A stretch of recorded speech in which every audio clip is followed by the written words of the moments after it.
Fecha a porta aí para mim, por favor. Obrigada. Olá, boa tarde.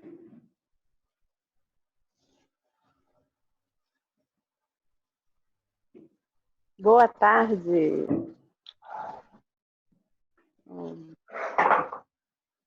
Gabi, e aí?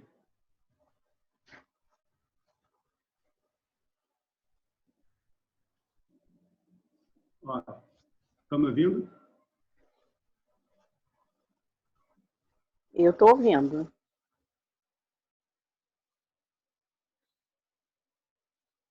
Eu só estou na dúvida se eu fico de óculos ou sem óculos. Porque me dá agonia o reflexo do... Já chego falando lá, lá, lá, lá, lá, lá, lá. Me dá agonia o reflexo do celular no óculos.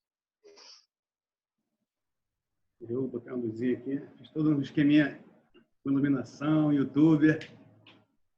Tá bonito. Isso aí.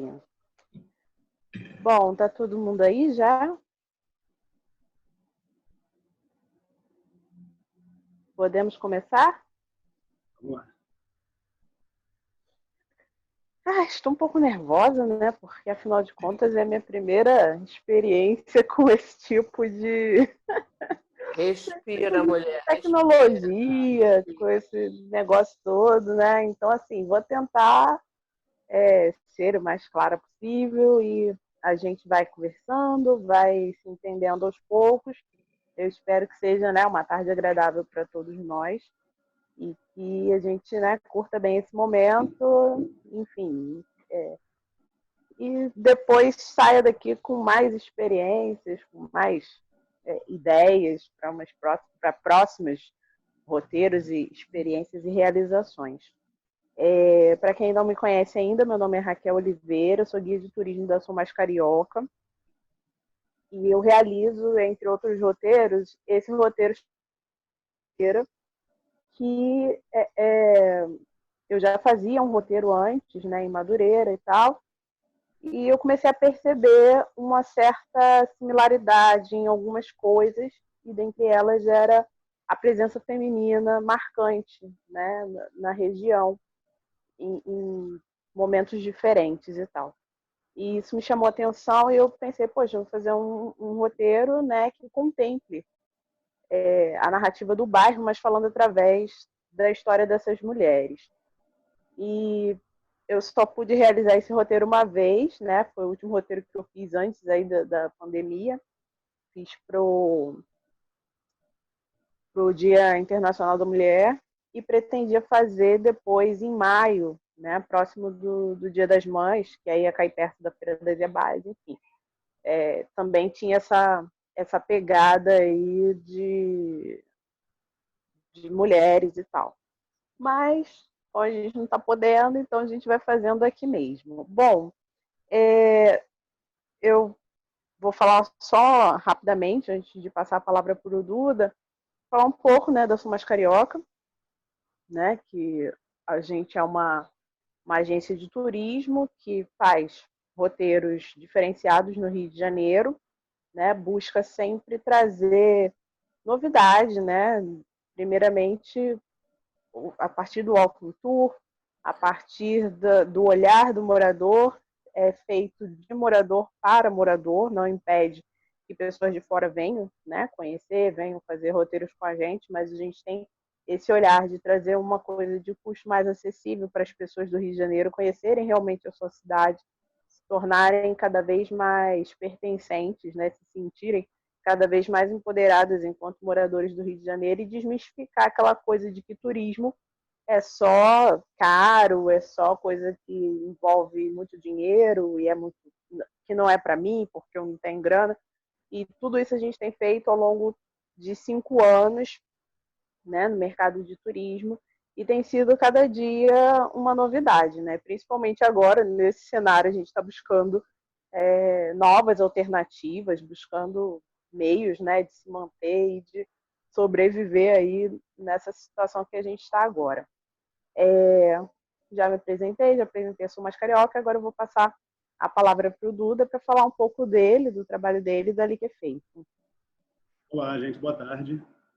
Todo mundo me ouvindo bem? Tá bom? O som tá vazando alguma coisa de fora? Tá ok? Então, beleza, vamos lá. Oi, gente, eu sou o Dudu Itajaí, eu sou uma mistura de um monte de coisa. A gente vai começar assim, porque a gente vai misturar um monte de coisa hoje também. Então, vamos lá. Deixa a apresentação entrar ali. Nossa amiga Gabi aí, comandando as nossas slides. Então, vamos lá. Hoje em dia, eu trabalho com experiências, vamos dizer assim. É um pouco diferente das formais, eu trabalho com experiências sensoriais, né? E tem uma empresa, um projeto chamado Liquefeito, pode passar lá, que é um laboratório de experiências sensoriais inusitadas, que promove a conexão entre pessoas, despertando potencial criativo. O projeto começou como um estudo de comunicação, que a partir daí sentiu uma necessidade do mercado mesmo, assim, de forma orgânica, pensar experiências para o seu público, para os seus clientes de forma diferente. E eu comecei a desenvolver uma paixão que eu já tinha, que é ali. Gabi? Sim. Não, você balançou a mão assim, achei que não estivesse ouvindo o som. Desculpa, gente. E aí eu juntei uma paixão minha, que é mixologia, que a gente vai aprender um pouco hoje, falar um pouco sobre ela hoje, que é a arte de misturar bebidas, fazer sabores, criar texturas. É o profissional que cria sabores e, vamos dizer, bota para público aquilo, através de outros profissionais que são os bartenders. Ou seja, o bartender ele executa. E o Liquefeito, sendo um laboratório de experiências sensoriais, a gente transforma coisas muito intangíveis, como desejos, sonhos, conceitos, emoções, em... Pode lá. Isso, mais um. Aí, em experiências factíveis, onde a gente consegue tangibilizar isso tudo para alguns clientes. Ou seja, aí um exemplo, a Mastercard foi criar uma experiência sobre como é que a bebida a gente está inserida no Rio de Janeiro, como é que a mixologia, o que é beber bem no Rio, uma experiência priceless, foi esse caso. Ou degustações e harmonizações também. A gente faz hoje em dia trabalhos para empresas que querem lançar, desde marketplaces, eventos, congressos. A gente tenta entender para a empresa quais são os valores da marca, qual é o cerne da empresa, a alma da empresa, e traduz isso através de experiências sensoriais, que começou com bebidas, hoje em dia já ampliou muito mais para o ambiente em si, para a ambientação em si, e sempre com foco em líquidos. Né? Fala, Gabi. Estou sendo bem sucinto também nesses slides, para a gente poder ver a parte legal, né? Que a gente quer fazer bebida, beber e conhecer Madureira. Então, outro ponto também muito importante nosso são o storytelling. A gente tem uma preocupação muito grande em todo o projeto que a gente faz de contar uma história diferente. Porque a gente acredita que através das histórias a gente vai conseguir tocar o coração das pessoas. Eu acho que é um pouquinho que a gente vai ver hoje aí. Me falaram isso já. Vai lá, Gabi, mais um. E trabalhando dessas maneiras, a gente consegue devolver para o mundo mais inclusão, mais empatia, mais oportunidades, reverência, amor.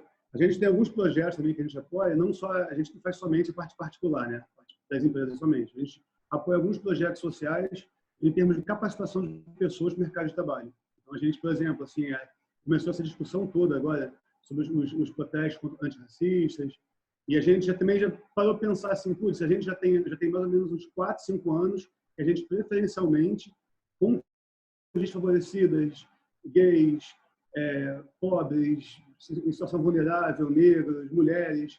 Não é que eu, homem branco, não sou hétero, tá, gente, por favor, mas não é que eu, homem branco, não possa estar na minha empresa. Pode. Só que a gente abre o espaço e dá oportunidade para pessoas que têm um mercado de trabalho muito mais fechado. Até eu citei, não sei se da outra vez que eu estava mostrando essa palestra, foi um curso de capacitação que foi o Transgarsone, de capacitação para transexuais no mercado de trabalho. Enfim, compartilhando tudo isso, e eu vejo muito isso na Sou Mais Carioca, todo esse sentimento aí de vontade de mudar as coisas, de fazer a mudança no mundo, a gente se aproximou, eu conheci a Gabi lá no Rio Criativo, e a partir daí, da minha parte, foi só paixão, admiração e muito orgulho, assim, de estar junto, sabe, assim, com essas mulheres fodas, que todas são, assim, eu conheço, principalmente, São Mais, sabe? Desculpa o palavrão aí, gente, eu me empolgo de falar delas, mas estamos juntos nessa. Então, a gente propôs fazer essa brincadeira, sabe, assim, que virou um negócio, sabe, de vamos se juntar e fazer uma parceria e transformar isso numa coisa pautada. Daí nasceu Madureira e as mulheres que representam ela muito bem. Bom, falei muito, vou deixar a palavra agora de novo para a Raquel. E quem quiser mais informações, só entrar no site, redes sociais, tudo isso, ou falar comigo diretamente. Obrigado. A gente ainda vai conversar bastante aqui com o Duda, né? Porque, afinal de contas, ele que vai ensinar aí toda a manha dos drinks. Mas antes eu queria estabelecer com vocês uma dinâmica para a gente compartilhar, né, a nossa fala aqui, né? Para a gente não ficar. Para vocês terem voz também, para não ficar uma coisa só a gente falando, para vocês podem falar também, mas também não dá para todo mundo abrir o microfone e falar ao mesmo tempo, né? Porque se vocês estão vivenciando essa época de corpo e alma e videoconferências, vocês sabem que isso é o caos, né?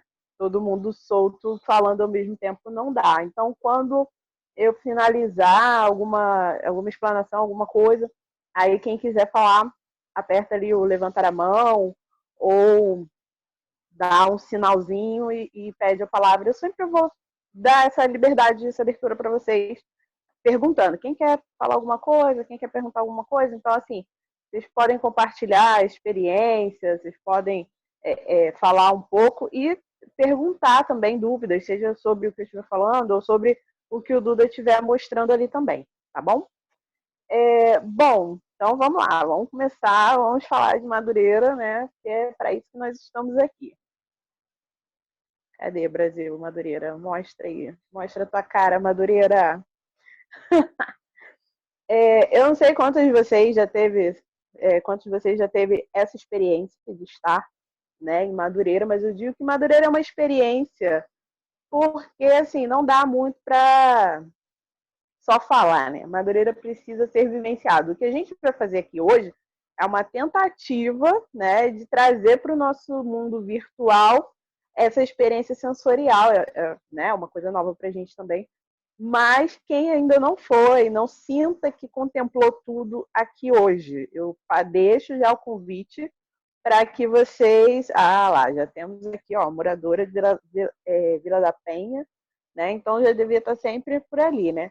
Então eu deixo aqui o convite para que quem ainda não fez um tour em Madureira ou que nunca foi a Madureira, que faça isso alguma vez na sua vida, porque eu sempre falo, Madureira é que nem Meca pro islâmico. Pelo menos uma vez na vida você tem que ir e vivenciar a experiência completa.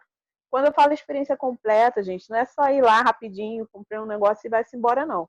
É realmente, sabe, se aprofundar no conceito Madureira. É um estilo de vida, inclusive.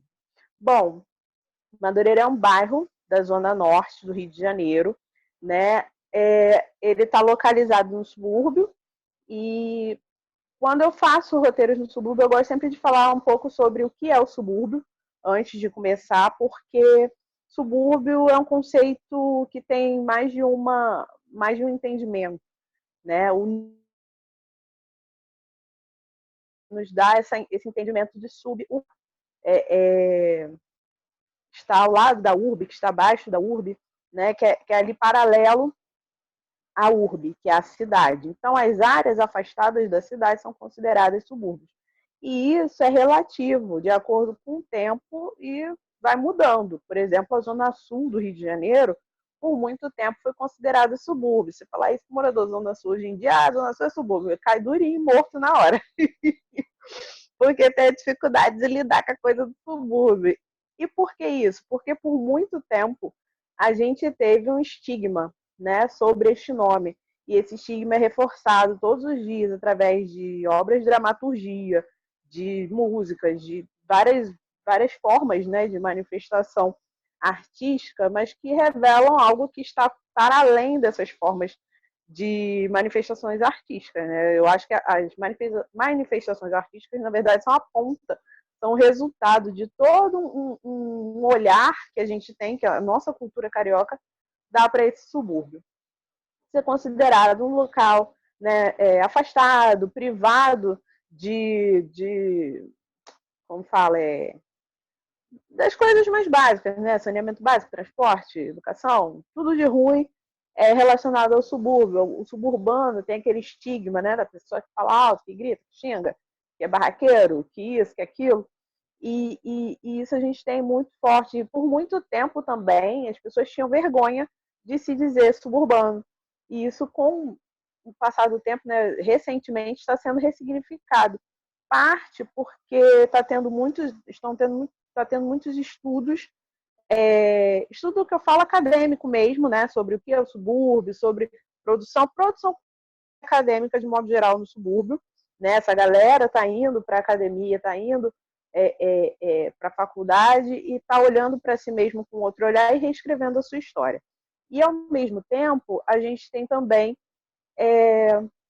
essa ressignificação através do turismo também, né? A gente está fazendo parte disso, né? E Madureira a gente considera como se fosse a capital do subúrbio, né? Se você for ver lá no mapa, distância de Madureira e de Barra da Tijuca para o centro, Madureira é mais próximo do que a Barra do centro, né? Então, se fosse só a questão geográfica que envolvesse o nome subúrbio, Barra seria muito mais geográfica do que geograficamente subúrbio do que Madureira. Mas se você falar isso, as pessoas não, porque a gente tem um imaginário de subúrbio, né, na nossa mente. E esse Madureira é um, vamos dizer, um coração pulsante, né? Que dali brota de um tudo, né? Quando eu digo aqui no slide, fala que brota modismos, danças, crenças, é porque ali brota mesmo, gente. A moda, quando eu falo modismo, não é só moda, vestuário, é a bijuteria, é a gíria, é o salgado, é um lanche, sabe? São muitas coisas acontecendo e sendo expandidas para outras áreas do Rio de Janeiro. Então, dali surge muita coisa, e não só nesse sentido, mas também como produção cultural, né? É um bairro muito cultural, é um bairro que é guardião de 3 manifestações culturais que são, né, patrimônio, que é o charme, o jongo e o samba, né? Então, assim, a gente vê que Madureira não tá para brincadeira, não. Assim, o negócio é forte, é pesado. E, geograficamente falando, ele faz fronteira ali com outros bairros, né? O Oswaldo Cruz, que a gente meio... Nesse roteiro, a gente passa por uma parte ali de Oswaldo Cruz, porque é bem a divisa mesmo. Madureira e Oswaldo Cruz é ali uma rua, você está em um, você está em outro, né? Tudo muito próximo. E já no início da formação do bairro, a gente tem a presença de uma mulher. Essa a gente não tem foto dela, porque, né? Dificuldades aí da época. Madureira está localizado na região que ficava a fazenda chamada Fazenda do Campinho. Toda a área ali era uma área rural e a gente teve essa característica rural por muito tempo em Madureira, inclusive ali atrás do parque, o último resquíciozinho, né, ali atrás do parque, não, onde é hoje o Parque de Madureira, não sei se todos sabem se localizar ali atrás do shopping, antes do parque, ali havia uma área de mais de 90 famílias que viviam de plantação, e isso até recentemente, início dos anos 2000, essas famílias ainda estavam ali, e ali ainda era uma área rural. Eu lembro quando eu passava no viaduto, dava para ver ali os pezinhos de alface, pezinhos de quiabo, aipim, tudo sendo plantado ali, e aquelas famílias viviam de área rural, e ainda tem um pouco, bem pouco, mas ainda tem. E é muito louco pensar isso, porque a gente está ali no meio daquele vucu-vucu caótico, que é aquele trânsito, aquela coisa toda.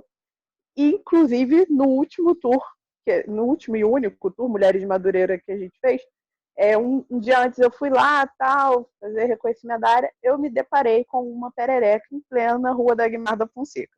Então, assim, em Madureira é isso, né? Até anfíbios pela rua você encontra.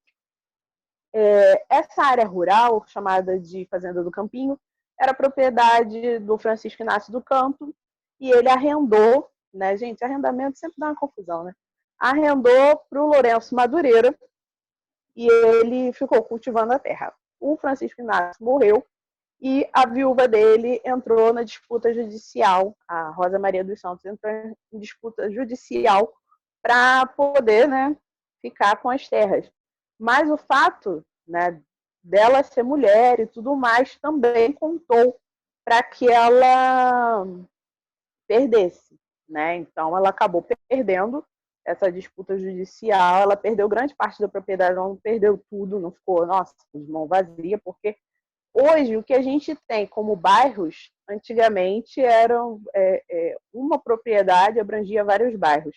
Então ali a área da Fazenda do Campinho era o que a gente tem hoje, Campinho, Madureira, uma parte ali de Oswaldo Cruz, e o outro lado de Madureira, vamos dizer assim, também. Então ela ficou com umas partes ali, mas a maioria, a parte do lado do shopping de Madureira, do lado do Sesc ficou um pedaço para ela, e o outro lado ficou para o Lourenço Madureira, e daí vem o nome do bairro. Né? Então imaginemos que se a Rosa tivesse ganho a partilha aí, né? Quando chegasse o trem, né, e fossem colocar o nome do bairro, hoje a gente não teria o bairro de Madureira, a gente teria o bairro de Rosa Maria, né? Mas não, como o dono das terras era o Lourenço Madureira, quando ele morreu, ele foi, ele morreu, ele desmembrou, né, ele desmembrou a propriedade e passou pros filhos, enfim. E aí vai diminuindo e vai virando bairros. E o que consolidou o nome Madureira foi a chegada do trem e da estação. Próximo negocinho aí, como é que chama?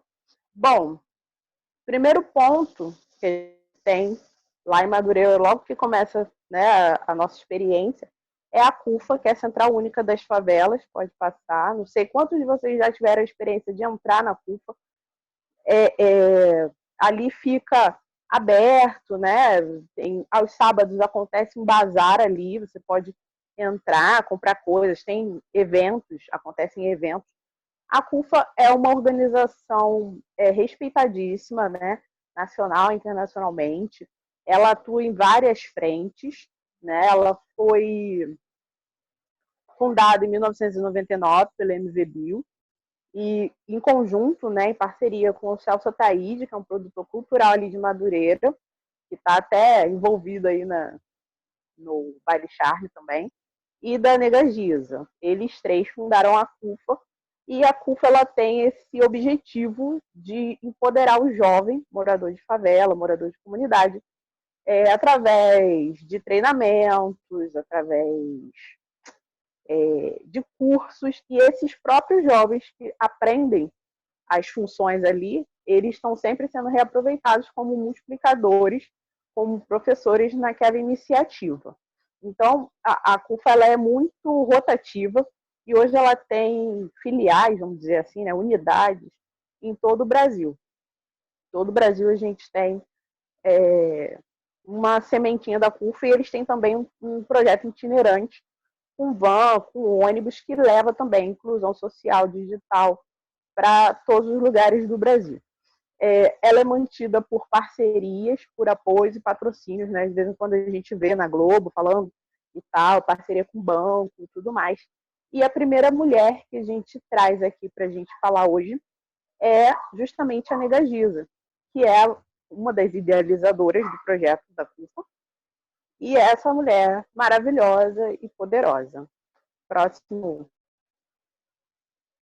A Nega Giza, ela foi lançada primeiramente como rapper, né? Hoje ela é ativista, muito mais ativista e produtora do que rapper, mas ela entrou para o mundo do rap através do irmão dela, né? Que apresentou o ritmo. Ela já cantava em igreja quando criança. Ela é de Braz de Pina, na verdade. Ela não é necessariamente nascida, até porque nem todas as mulheres que a gente vai falar aqui são nascidas ali, mas elas têm, né, estão orbitando ali no entorno desse bairro. Ela trouxe na sua bagagem, né, musical, essa vivência da igreja, e depois ela conheceu o hip hop e ela começou a rimar em casa com o irmão e tal. Até que mas ela não mostrava esse trabalho para ninguém, até que ela começou a trabalhar numa rádio comunitária do bairro dela, lá em Braz de Pina, e foi tendo mais conhecimento mesmo do do mundo, dos cantores, quem era quem, teve contato com hip hop da gringa, como ela fala, né? E tudo mais. Ela lançou o disco em 2000, na Humildade, e ficou só nesse disco. Ela fala que o rap hoje meio que se perdeu, né? Principalmente se a gente for observar a última década, né? O rap ele está muito mais diluído, essa coisa do protesto, né? A gente tem aí essa faceta do rap ostentação e tudo mais do trap. Então ela se afastou da área da música e fala que contribui muito mais, né, com as causas que ela acredita, se dedicando ao ativismo, né, e ao trabalho social que ela desenvolve na CUFA, em vez de estar gravando, encontrando dificuldades com gravadoras, encontrando dificuldades para mostrar realmente aquilo que ela acredita.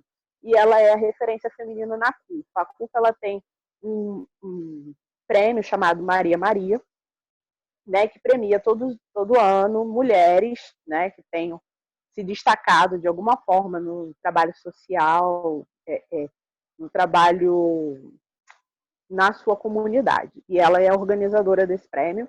Tem também a Taça das Favelas, né, que não é só masculino, é feminino também, ela também está de frente. Enfim, a Nega Giza está ali articulando, levando cultura, levando arte, né? Porque a CUFA também trabalha com esporte, com arte, audiovisual, grafite, tudo vocês possam imaginar, tudo muito voltado para a cultura urbana, né? Que tem esse apelo grande nas comunidades. E agora eu vou passar a palavra para o Duda, porque ele vai fazer, né, o primeiro drink aí, inspirado nesta mulher maravilhosa que é a Nega Giza. E aí, galera, tudo bem? Agora que eu percebi, desculpem minha falha aqui, que tem a setinha aí. Não estou vendo todo mundo aqui agora, de verdade. Não vejo todo mundo aqui, ó. Estou um pouco nervoso, porque estou rodeado, me sentindo abraçado por um monte de mulheres aqui na sala. E a gente fez assim, não, mas é sempre, pô, é uma responsa. Todo um tema assim. Então é o seguinte, como a gente estava falando sobre mulheres, meu pensamento é assim, eu não sou mulher. Então eu vou falar sobre um bairro que eu não cresci em Madureira, mas eu fui criado no subúrbio do Rio. Eu fui criado em Vila Isabel, Benfica, Irajá, Madureira, Campinho, Praça Seca, enfim, fazendo um zoom, assim, subúrbio na veia. E aí eu fiquei assim, putz, mas como é que eu vou poder extrair um conceito para a gente trabalhar com isso? Então, a partir daí foi o quê? A gente fazer a coisa mais óbvia, que seria o seguinte, vou pegar cada mulher, fazer uma pesquisa sobre cada mulher, eu vou tentar entender o que é representativo para cada uma e vou fazer uma pesquisa mesmo, assim, eu vou na biografia, por exemplo, da Tia Doca, falei besteira, Tia Doca, assim confundo os nomes, e vou ver o seguinte, o que ela bebia, o que ela comia, se tem algum relato, sabe, assim, sobre as coisas que ela faz. Foi muito difícil. Então, para começar, eu fiz uma de maluco mesmo, falei assim, quer saber? Peguei o Instagram, Nega Giza, eu já era fã dela já há um tempão, entrei no Instagram dela e meti a cara. Eu falei, oi, Nega Giza, tudo bem? Aqui é o Duda, sou da Liquid Efeito, blá, blá, blá, blá, tô fazendo uma experiência assim, assado. Gente, ela foi super, super acessível, adorei, assim, se ela estiver ouvindo ou for ouvir um dia, super fã do seu trabalho, mulher. E foi um prazer, assim, de descobrir, de conversar com ela, para entender o que ela gostava de beber, se ela bebia, se ela não bebia, e qual é o perfil do sabor dela, assim. A gente bateu um papo rápido pelo Instagram, e a partir daí nasceu essa batidinha de limão com coco, que tem uma influência da batida colombiana, vamos dizer assim, a limonada colombiana, que é uma limonada com leite de coco.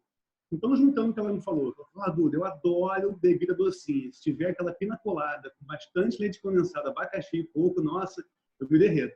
Eu falei, então, tá vendo os dedinhos aí pra cima, hein? E aí, o seguinte, eu falei, vamos nessa. E um dos conceitos para trabalhar esses drinks foi o seguinte, como as outras, eu não consegui ter acesso, nem assim, o tempo, enfim, dos órgãos responsáveis pela preservação da memória, tudo. Eu fui indo por um caminho que foi o quê? Eu não sou muito do samba, não vou mentir. Eu gosto muito de samba em casa, para arrumar casa, para dançar sozinho. Aí eu vou sozinho, vou amarradão. Mas eu não fui muito de frequentar samba, apesar de morar em Vila Isabel, que, putz, é terra do samba, assim. Eu ia muito em pagode, isso eu ia bastante. E o que eu via, mais ou menos, era sempre assim. Bom, cerveja, claro, cerveja pra cacete, bastante cerveja. E no mais, uma coisa que era muito, muito presente era a caipirinha. E aí eu comecei a ligar os pontos que são o seguinte: bom, a gente tem que falar de coisas representativas desses ambientes. Já conseguimos uma mulher representativa que foi a Nega Giza. E agora eu vou fazer o seguinte: o que a gente tem em casa hoje em dia na quarentena e que eu posso trabalhar com os ingredientes? Então, escolhi, vamos dar spoiler logo. Vamos fazer hoje uma batidinha de limão com coco, que agora, para a tardezinha assim, ficar mais docinha, combina com café, tá? Depois vamos partir para uma caipirinha e depois vamos para o último, que é um shot rapidinho de canela com açúcar. Ou seja, coisa que a gente tem em casa, a gente vai ser fácil de fazer e não vai ter erro. Tudo bem? Deixa eu passar até para as telinhas aqui. Olha, dos dedos para cima, eu gostei. Então vamos nessa. E aí, só saber se todo mundo tem ingrediente aí ou não, se eu posso começar a fazer a batidinha para vocês. Vamos? Então, beleza. Ó, para facilitar, deixa eu descer a câmera aqui, que eu mostro a mesa que a gente vai poder trabalhar. Vamos lá, abrir espaço. Gente, primeiro de tudo, liquidificador. Liquidificador na quarentena, vou dar dicas também, que acho que são dicas que vão ser alguns atalhos para o dia a dia, assim. Liquidificador na quarentena é a nova coqueteleira, tá? Eu falo isso porque, assim, a gente às vezes não tem coqueteleira em casa. E a coqueteleira, ela serve para dar o ar no drink, para fazer o drink ficar mais leve. Todo drink que vocês forem tomar, que for batido numa coqueteleira, ele vai dar uma sensibilidade de mais fraco, tem menos teor alcoólico. É porque a gente bota ar dentro do líquido e o ar dá aquela sensação de refrescância. Então, é aquela história. Foi no bar, quer tomar alguma coisa mais forte? Procura um drink que seja mexido com a colher. Quer uma coisa mais levinha para começar o samba? Vai de uma caipirinha, vai um drink bem batido. Tá? Bom, é super rápido e simples. Seguinte. Sujar tudo aqui. Uma latinha de leite condensado que for. É para lamber. Adoro. Ó, e outra coisa também. Estou fazendo aqui. Eu vou tomar isso aqui sozinho hoje, hein? Mas quando eu fizer para os outros, não bota o dedo, não lambe a lata não, porque senão dá ruim. Então, ó, limpa a latinha rapidinho. Bom, depois... Não está aqui. Só um minuto, gente, pegar um abridor que faltou. Foi mal. Raquel, assume aí. Vai lá. Estava aqui falando no chat, né, que eu tenho tudo, mas eu não posso fazer agora, porque, né, não podemos correr o risco de ter a guia meio, né, alterada da sobriedade, falando enrolado, rindo demais, que eu fico rindo. Eu já sou de rir à toa mesmo, normalmente. Agora você imagina, né, fazendo aí a situação. Bom, eu esqueci de perguntar se alguém queria perguntar alguma coisa sobre o que eu falei. Então, se vocês tiverem perguntas, gente, pode apertar aqui no ladinho, aqui nos 3 pontinhos, né? Ou levantar a mão. Ou pode... Eu levantei a mão. Ai, meu Deus, doida. Abaixa a mão, Raquel. Ou você levanta a mão, ou então faz assim, quero falar, pergunta alguma coisa, tá? Fiquem à vontade para isso.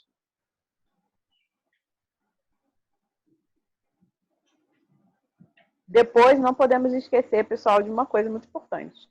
Tirar foto, tá? Todo mundo lindo, de bonito, porque eu passei batom para isso. Tirar foto. Pronto, gente, voltei. Minha equipe aqui me deixou no furo aqui, no meio das coisas. Estou de volta. Produção, então, cadê o abridor, produção? Vamos lá. Aí, então, a latinha a gente usou, pode ser uma pequena, tal, e guarda, tá? A gente vai usar isso como medida, que é uma importância que sempre falam. Por exemplo, quem não conhece ainda, isso aqui é um dosador, tá? Dá uma dose inteira e uma dose de metade. As doses que a gente vai usar são sempre proporcionais. Então, vamos trabalhar com partes. Ou seja, uma parte de leite condensado, a gente pode botar meia garrafa de leite de coco ou pode botar inteira. Eu vou botar metade para dar aquele saborzinho leve de coco também. E aí que eu vou começar com os segredos com vocês. Aí o segredo é o seguinte. Eu não gosto muito da fórmula exatamente correta. Faça isso, faça isso, faça isso. Porque cada pessoa vai gostar de um sabor diferente, de um gosto diferente. E aí... Calma aí, gente. Mais produção. A bateria... Foi. E aí, vai ficar um pouco diferente. Então é o seguinte. O importante de se entender é ter uma cachaça branca, que eu acho que é uma cachaça que combina mais.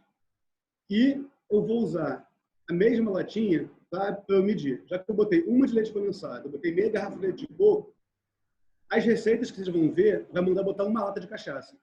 Só que uma lata de cachaça eu acho muito. Então, minha dica é sempre começar pela metade. Eu botei uma latinha de leite condensado, meia de leite de coco. Eu vou botar meia latinha de cachaça. E vai vir outro segredo agora. Que é o seguinte. Quem aí já fez tortinha de limão em casa? Acho que é celebridade. Tortinha de limão é celebridade, assim, na cozinha. Aí acontece o quê? Quando a gente bota o limão, o leite condensado vai talhar. Então, estou botando um limão aqui. Geralmente ele vai talhar. O que eu faço é dar uma mini mexida antes, só para incorporar um pouco.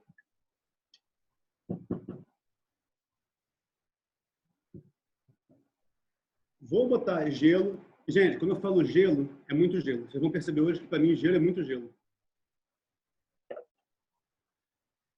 Estamos vendo aí? Então. Ó, pode botar umas 10 pedras de gelo. Por quê? O gelo vai ser o responsável para a gente definir se a gente gosta da batida mais doce ou menos doce. Por isso que eu te falei que botei pelas metades. Botou meia latinha de limão, meia latinha de coco, meia garrafinha de coco, uma latinha, botar para bater. Deixa eu fechar o mute aqui, só para não ficar um esporro em vocês aí, vai ficar um barulheiro.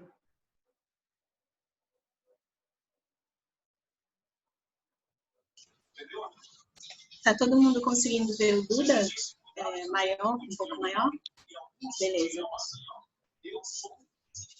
Vocês pediram, eu atendo. Eu faço aqui o que vocês me pedem. Agora que tinha que rolar a musiquinha, né? Estou de volta já. Ah, já tá de volta, Já, olha já. aí. Rápido. Eu ia fazer igual a Ana Maria Braga, botar a musiquinha aqui enquanto o liquidificador, coisa. Ó, aí eu vou dar outra dica para vocês. Se eu estivesse dando um curso para o pessoal do bar mesmo, que às vezes eu dou aula em faculdade, tudo, a gente segue ficha técnica, segue medida. Eu não quero fazer aqui uma coisa muito extremamente com medidas. Como eu falei, é um gosto popular, porque ó, eu gosto da batida do Duda, que tem um limão mais forte. Mas a batida da Gabi eu gosto mais porque é mais fraquinha na cachaça. Então também vou dar uma liberdade de eles entenderem. Então é bater a base, que é o leite condensado com o coco e o limão, é cachaça, vodka. E se eu achar agora que está forte ou fraco, aí eu vou regulando. Então vamos lá. Deixa eu... Ó, para mim está com muito gosto de leite ainda, somente leite. Então, mais um coco. Vou no limão. Eu sugiro botar, eu gosto bem forte, igual tortinha de limão mesmo. Então, minha sugestão é botar uns 2, 3 limões. Vamos lá.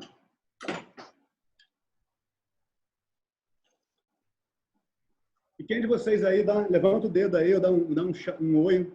Quem é especialista em fazer caipirinha ou em fazer batida em casa? Ninguém? Não, peraí, como assim? Ah, pode abrir o microfone, gente, para falar enquanto o Duda está fazendo isso. Eu nunca fiz nada disso em casa. Eu não, amor. Caipirinha, eu sou expert. Batida, não. Não. Eu também nunca fiz, só bebo. Eu sou especialista em beber. Ontem eu fiz uma de limão siciliano com manjericão. Ai, eu Maravilha! aguada. Não, amor, tá com Dia dos money, namorados, né? Dia Não, dos mas- namorados tem que caprichar. Money pra limão siciliano tá poderoso. Tava baratinho no sacolão, viu? Comprei 2 só. Que Ó, lindo! vocês conhecem esse aqui? Esse é limão cravo? Isso, super amargo, meu Deus do céu. Eu fico doida que eu vejo as receitas e não maravilhoso. tem as coisas aqui em Bangu, entendeu? Eu fico com Ah. ódio, porque nem limão siciliano tem. O banguense não aprova o limão siciliano. Mas tem limão cravo, amiga? Tem? Não. Eu já experimentei limão cravo uma vez. E não gostou? Que tinha na casa de um amigo do meu pai, sei lá, meu pai é coisa aí mesmo de uma cachaça, uma caipirinha. Aí ele trouxe para casa esse limão amarelinho, aí eu conheci. Mas fora isso, no sacolão não vende. Ai, amiga. Só limão muito Tahiti. bom, muito bom, muito Vamos bom. lá de novo, gente. Ó, uma coisa que vocês vão perceber também, vocês conseguem ver daqui. Quanto mais limão a gente bota, mais talhando ele leite condensado vai endurecendo. Então, a ideia aqui é o quê? Botar bastante gelo também, para o gelo conseguir dissolver e a gente conseguir que não fique uma coisa muito grossa. Então, tá com dúvida?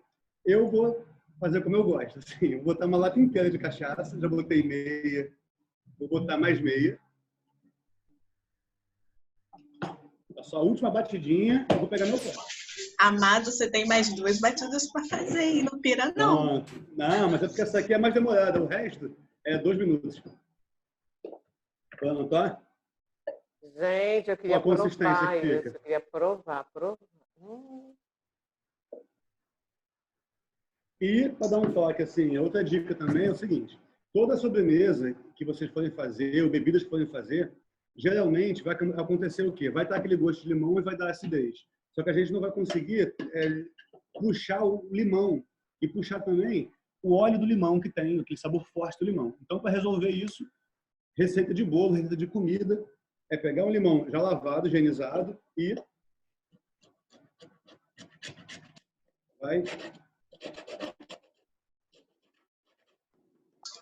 tirando a casca. Porque além de deixar ele todo decorado, bonitinho, vai ficar aquele gostinho e cheirinho de limão forte que a gente conhece como limão. Bom, eu preparei o material todo por escrito depois também. Eu vou disponibilizar com a Gabi, com a Raquel, com as receitas, com tudo. E dou outras dicas também de bebidas, tá? Só quando a gente tiver, para não pegar tanto tempo assim, porque afinal vou ficar agora à vontade tomando minha batidinha de limão com coco, um brinde. E Raquel, foi isso daí? Eu voto de quando acabar isso tudo, ir lá na casa do Duda, todo mundo que participou aqui hoje, fazer esse negócio presencial, né, Brasil? Porque... Com certeza! Essa convocação é lei, é ordem, entendeu? É ordem. Todo mundo lá. Há uma dica que eu, que sou graduada em Masterchef, com pós-graduação em GNT, que é não pegue a casca do limão até a parte branca para não ficar amargo, não é, Duda? Ah, então tá bom, spoiler. Ó, vou voltar para a apresentação, hein?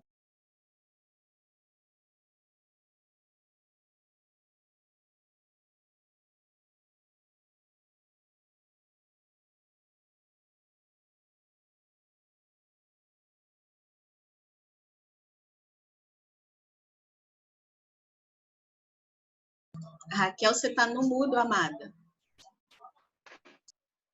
Estou aqui falando horas e horas e estava no mudo. Tudo bem, não estava falando que como eu não vou poder beber os drinks agora, eu vou beber minha aguinha com gelo e limão. Só para molhar as palavras, né? Fazer o quê? E continuar o roteiro aqui no bico seco mesmo. Logo que a gente sai da CUFA, a gente vai chegar ali ao Viaduto Negrão de Lima e a gente já depara, né? Se a gente for num sábado, vai estar ali aquela monte de camelô, feirinha. Ali acontece uma feira de troca, né? Então, assim, é um negócio que começou muito pequeno. 2 pessoas marcaram de encontrar ali, pô, vamos aonde? Ali embaixo do viaduto, sei o quê. Aí começou o negócio na internet, vai crescendo, e a feira de troca e de desapegos virou um negócio enorme. Não é a mesma feira da CUFA, tá, gente? Dentro da CUFA acontece um bazar com expositores, a maioria dessas pessoas são mulheres, dessas empreendedoras, né, artesãs, enfim, vendedoras, e lá fora tem essa feira de troca. E a gente consegue, depois de muito passar no meio da galera ali, chegar até a Praça das Mães, que é uma não chega a ser assim uma praça, né? Mas é um negocinho ali resumido, mas que era uma praça chamada Vicente Almirante Nelson Gonçalves Fernandes, e ela trocou de nome, né? Foi batizada como Praça das Mães em 1968, quando a Associação Comercial de Madureira comendou essa estátua. Os motivos não sabemos ao certo, assim, não conseguimos descobrir qual o motivo de por que essa estátua, mas eles quiseram fazer essa homenagem para a mãe, né? Então a estátua ela é feita em argamassa, feita pelo artesão Rui Leal, e é uma mulher, né, segurando a criança. E nesse momento eu gosto sempre de chamar a atenção para a gente parar e pensar sobre a ocupação feminina da nossa cidade, né? Essa estátua foi a primeira estátua dedicada à imagem de uma mulher e seu filho, né? A imagem de uma mãe, e isso foi em 1968, assim, primeira imagem no Rio de Janeiro, vamos dizer. E num total de mais de 20 mil esculturas, bustos, estátuas, monumentos na cidade, menos de 2.000 são dedicados a mulheres, né? Então, assim, são até mesmo nome de ruas, nome de bairros, se a gente for observar, dificilmente essas mulheres são mulheres que tiveram algum envolvimento histórico. Hoje isso está começando a mudar, né? Hoje isso está começando a ter uma diferença. A gente vê assim, morre uma mulher de importância para a cultura, para a sociedade, para a história, vão lá e colocam o nome dela em alguma coisa, rebatizam alguma coisa, mas antigamente não era assim. Então, os nomes de mulheres em bairros, ruas e estátuas estavam muito ligados à questão religiosa ou também ligados à realeza, né? Assim, Princesa Isabel, Leopoldina, essas coisas, ou nome de santas, né? Santa Luzia, Santa isso, Santa aquilo. Próxima imagem, por favor.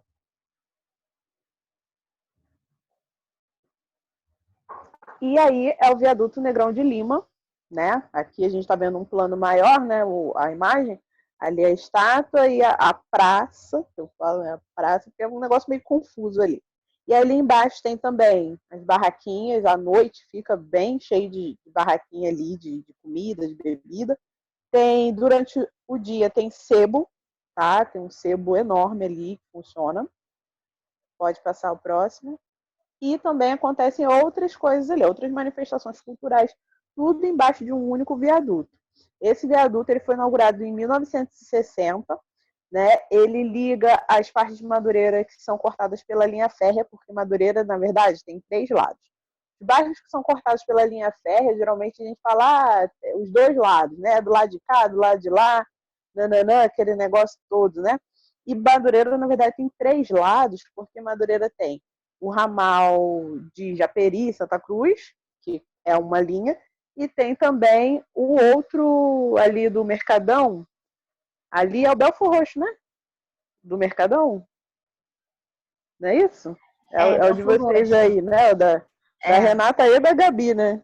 Faço das duas. Então, a gente tem 2 linhas ferroviárias fazendo com que Madureira tenha 3 lados. E para ligar esses lados, né? Porque para as pessoas a gente tem as passarelas e a gente tem aquela famosíssima passarela do Mercadão de Madureira ali do lado do Império Serrano, que ali você passa como uma penitência, você vai igual uma lesma, assim. Aquilo ali não é só Natal, é quase o ano todo, aquilo daquele jeito, mas os carros precisavam passar, então foi criado esse viaduto na década de 60. Embaixo do viaduto acontece 2 dessas manifestações que eu já falei, que é o baile charme, né, do viaduto de Madureira, e o jongo. O jongo que acontece ali é na 3ª quinta-feira do mês. Agora não está tendo, mas ele é um jongo promovido pela Companhia de Aruanda. E eles fazem outros trabalhos sociais também ali na região da Serrinha, né? O jongo é uma manifestação cultural que é, assim como a capoeira, né? É oriunda dos afrodescendentes, ex-escravizados, né? Aqui no Rio de Janeiro, no Brasil, enfim. E é meio que uma dança, é meio que uma luta, é tudo misturado. E era uma das formas de comunicação desses povos ali, enquanto escravizados, né? Os, aspas, senhores, permitiam que eles fizessem aquela forma de recreação que era o jongo, para se animar, para esquecer um pouco dos problemas ali da vida, mas eles não sabiam que dentro do jongo existia uma série de codificações nos códigos, nos pontos de jongo, havia mensagens ali ocultas, onde eles conseguiam se comunicar, eles conseguiam se comunicar de diversas maneiras, né? falar mensagens de locais para fuga, rotas, enfim, todo tipo de comunicação oculta. O jongo, assim como o partido alto, ele é improvisado, parte improvisado, e o refrão, ele é marcado, né? Ele já é composto. Esse lance do improviso é muito semelhante com o repente também, né? E dentro do jongo existiam as batalhas, como se fosse uma batalha de rap, né? Mas era ali um desafio. E no jongo a gente vê também muita presença da hierarquia, por idade, onde os mais velhos são mais respeitados e os mais novos precisam respeitar os mais velhos. Meu Deus, não sei se devido o jongo está se perdendo nas comunidades, as pessoas mais velhas morrendo e muitos também indo para religiões, né, pentecostais e tudo mais, e deixando a tradição do jongo morrer, começou a ser aceito pessoas mais novas no jongo. Agora, sobre o baile charme, é todo sábado, né? Ele até meia-noite, meninas, mulheres grátis até meia-noite, tá? Então, começou como uma festa de amigos, o pessoal se reunindo ali, não sei o quê, vamos fazer uma festa. O charme já era um termo conhecido, né, mas recente, foi inventado, vamos dizer assim, né, um termo cunhado pelo DJ Corello, que todo ano, a gente fica zoando o pessoal dos grupos de estudo de subúrbio, porque todo ano o DJ Corello fala uma data aleatória que é aniversário do charme, né? Mas, enfim.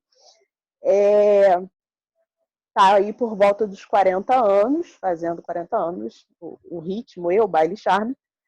E começou quando ele colocava um R&B, uma música mais lentinha nos bailes, e falava que era hora das meninas dançarem, de dançar de roxinho colado, de dançar só no charminho. E aí foi ficando, dançar no charminho, e acabou denominando o estilo musical mesmo, né, o charme. E lá no viaduto, né, o baile que a gente tem ali, aqui no Rio, tiveram vários bailes tradicionais, o disco voador ali em Marechal, teve no centro, né, ali vários bailes no centro, tinha o baile do Meia e tinha o baile também do viaduto. Esse baile do viaduto nasceu da uma união dos amigos ali do grupo Pagodão, do Pagodão de Madureira, que a maioria era ali do camelódromo, né, que tinha ali embaixo do viaduto antes de ter o baile charme. Então eles começaram a se reunir, não tinham nada, não tinham nem caixa de som nem nada, e o Celso Ataíde, que eu falei lá da CUFA, ele tinha esse contato, né, com pessoas que já tinham mais estrutura, e foi o caso do DJ Malboro, que cedeu, né, ele é como se fosse um padrinho do baile charme, ele sempre está lá e tal, e o baile charme se tornou uma das maiores manifestações culturais, né, dentro desse ritmo aqui no Rio de Janeiro. É um baile mais famoso e tudo mais, até se tornar patrimônio imaterial da cultura do Rio, né? Então, quem nunca foi, gente, no baile charme, precisa ir, precisa ter essa experiência, porque é muito bom. Próximo.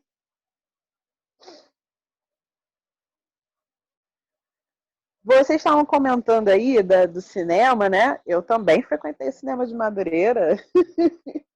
Frequentei o cinema de Madureira e era uma época, né, de cinema de rua, aquele negócio. Então, quando a gente vai ali, né, a Rua dos Cinemas, né, da Guimarães da Fonseca, a gente pensa também não só nos cinemas, mas que Madureira também teve uma vedete, teve teatro de revista, né? Ali na década de 50, quando era o auge do teatro de revista, né? A gente vê aí, Dercy Gonçalves, Lolita Rodrigues, aquele negócio todo. Madureira também teve o seu próprio teatro, foi o único teatro de revista do subúrbio, e ele foi aberto por iniciativa da Zaquia Jorge, que é esta moçoila que está aqui, e eu fiquei assim impressionada vendo as fotos, porque eu vi outras fotos dela, né? Que a maquiagem é muito parecida, o estilo de beleza, o padrão de beleza e a maquiagem é muito parecida com a drag queen. Eu achei isso muito interessante. E a Zaquia Jorge, ela era empresária também, o teatro era dela. E esse teatro ele ficava ali na Carolina Machado, na rua Carolina Machado, em frente à estação. E aí eu faço esse paralelo da Rua dos Cinemas, que é de um outro momento, né, década de 70 em diante, e o teatro de revista da Zaquia Jorge, que é cultura. Tudo isso se relaciona com a cultura e as formas de diversão que a gente encontra no bairro. A gente sabe que o subúrbio ele tem essa dificuldade, né, de acesso também à diversão, né? Mas isso em Madureira, não, meus amores. Mas o teatro de revista da Zaquia Jorge ele durou pouco tempo. Ele durou de 1952 a 1957, porque ela morreu. Ela estava nadando, né, na Barra da Tijuca. E o fato dela ser uma mulher à frente do seu tempo, que trabalhava, artista, vedete, isso já dava uma certa fama, vamos dizer assim, para ela. Então, quando ela morreu, né, numa circunstância, vamos dizer, normal, quem entra no mar sabe que, né, tá passível de uma coisa no afogamento mesmo. Mas ainda mais ali, que, né, tem muita correnteza, aquele negócio todo, mas a Barra era uma área deserta. Então, o nome dela ficou envolvido em uma série de boatos, inclusive de que ela estava alcoolizada, de que estava em farra, que ela estava nadando nua, que ela foi assassinada. Teve muitos boatos relacionados à morte dela. E ela foi aclamada também quando ela morreu, né? O velório dela arrastou multidões, mais de 4.000 pessoas. O velório dela foi lá no teatro de revista dela. E até o presidente mandou representantes, na época, o Juscelino Kubitschek. E depois ela foi homenageada com músicas, né? A música Madureira Chorou foi feita para ela. E ela também foi enredo do Império Serrano, também por conta de ser esse ícone, essa famosa personalidade de Madureira. Próximo slide.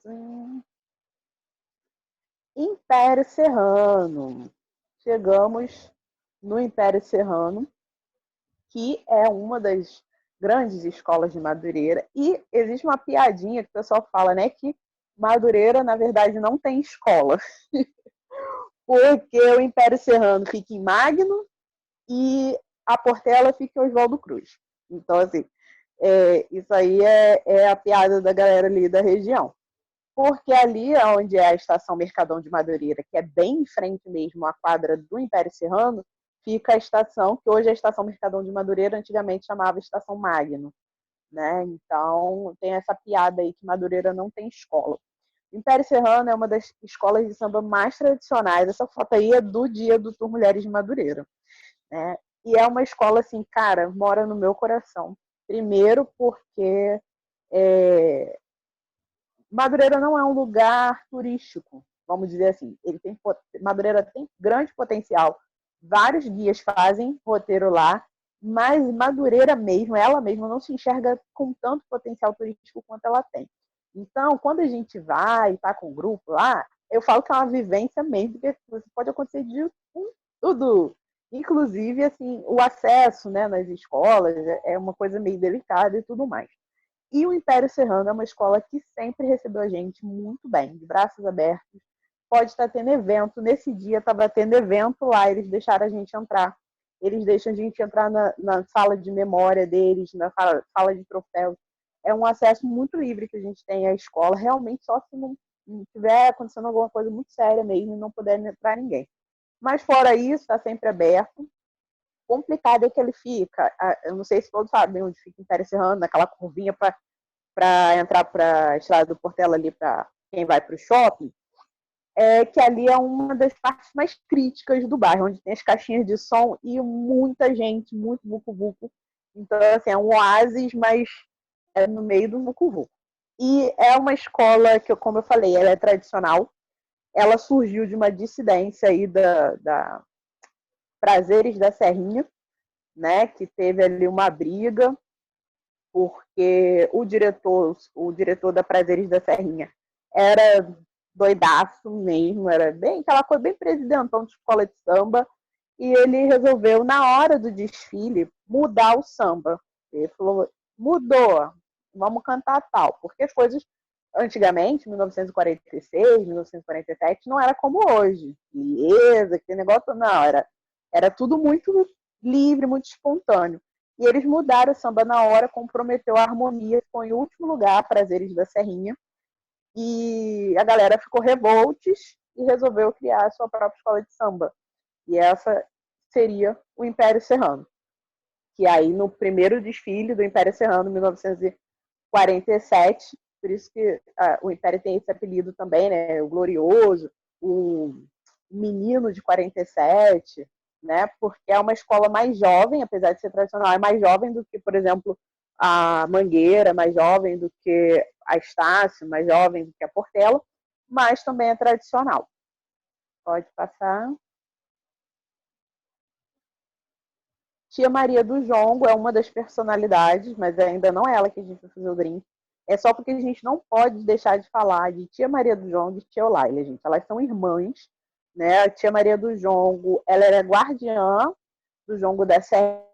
Ela entrou para um grupo de jongo do mestre Darcy em 77 e ela começou a vida ali do jongo muito assim, sem pretensões, mas ela entrou e se apaixonou, e, apesar dela ter crescido, nasceu na década de 20, ela cresceu no meio do jongo, mas só em 77 que ela realmente tomou posse dessa guarda do jongo, e ela compôs mais de 100 jongos, enfim, ela também sabia muitos outros, e ela era atuante na escola, ela e a irmã. E o Império Serrano foi fundado no quintal delas, no quintal da tia Eulália. A tia Eulália, ela era a carteirinha número 1 do Império Serrano, e até 2 anos antes dela falecer, ela estava ali supervisionando tudo em pessoa na escola. Então, assim, a tia Maria, que é a irmã da tia Eulália, foi a última fundadora do Império Serrano a falecer. Próxima slide. Esse eu já falei, pode passar também.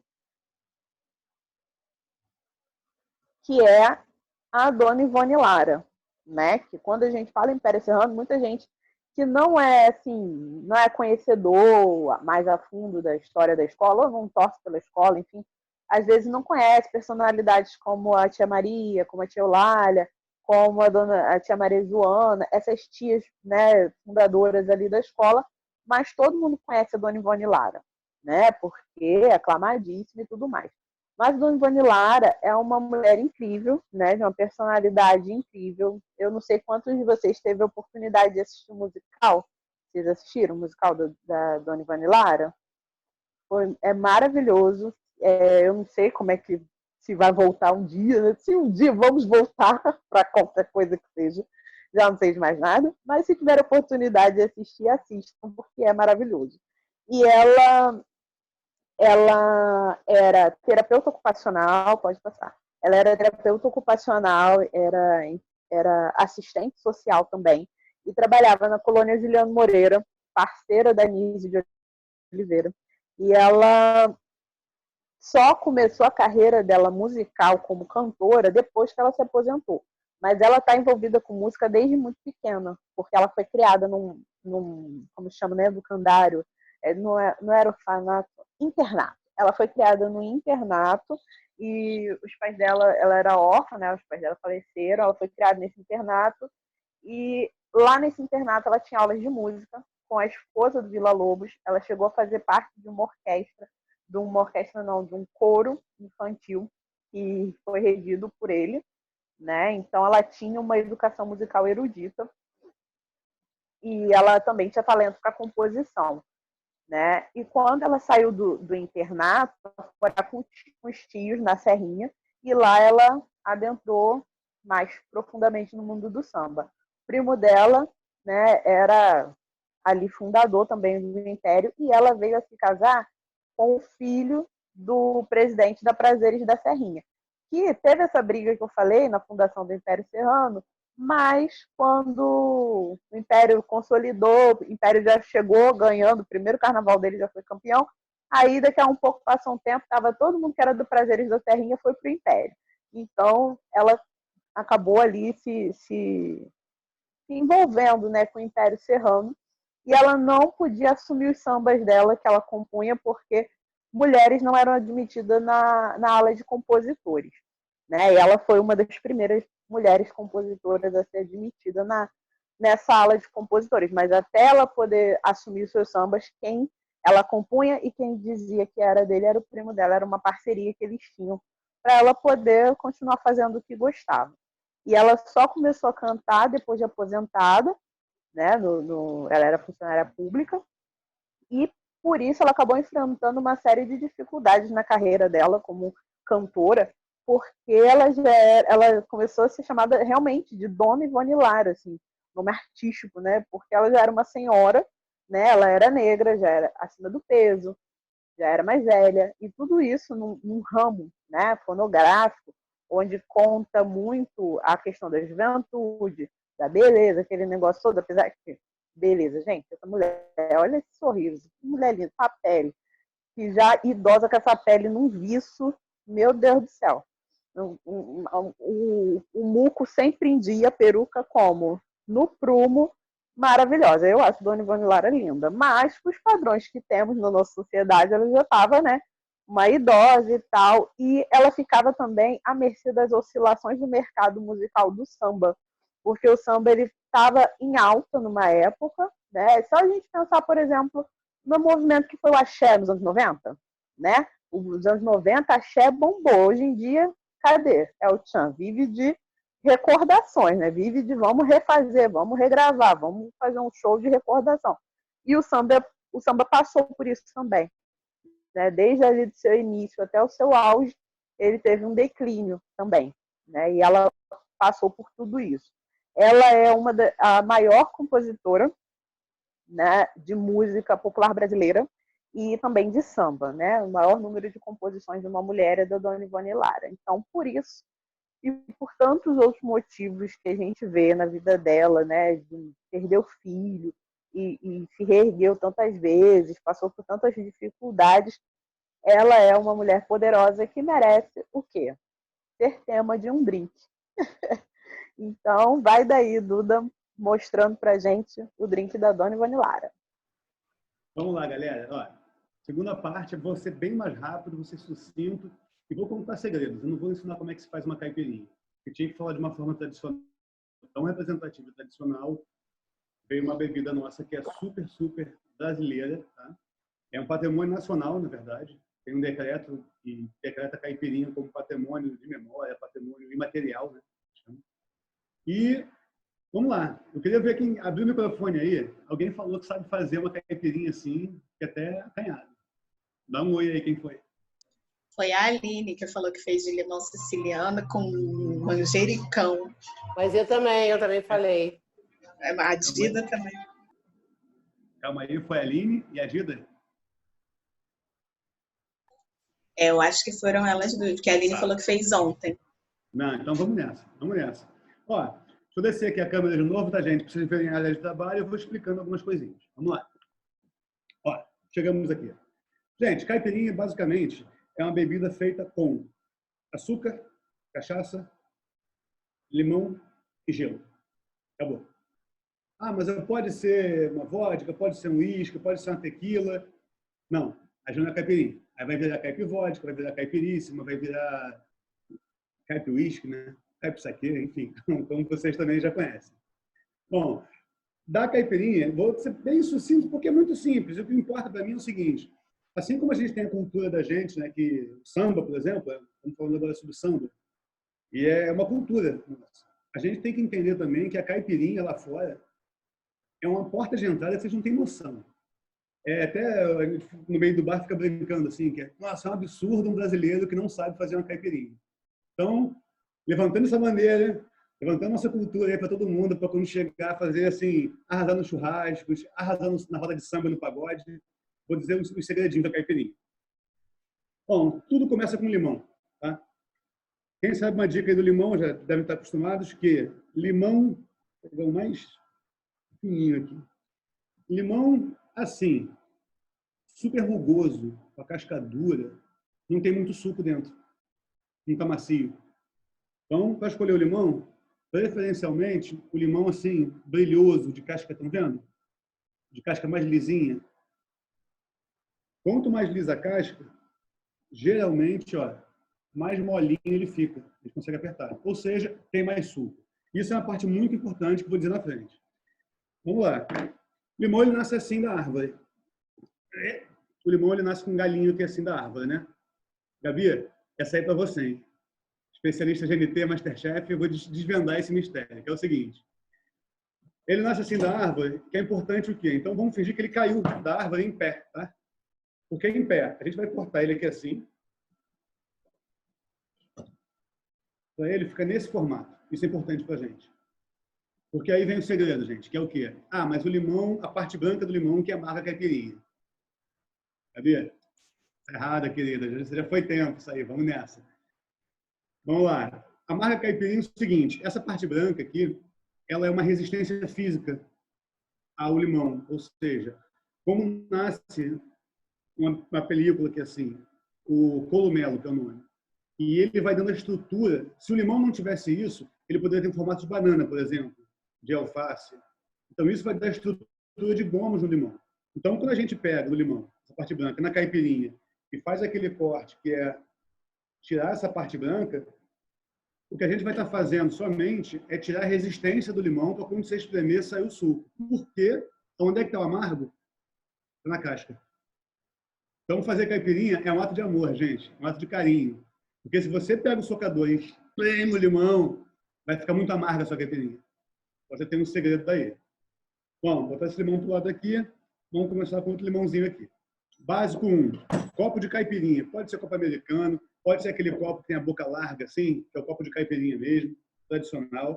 Mas vamos com esse copinho aqui de bar, que é o... Mas é o copo de bar grande, tá, gente? Não é aquele... É um pequenininho mini, é o de 200 ml, 300 ml, esse aqui. Corte de limão. O limão caiu do pé, pum.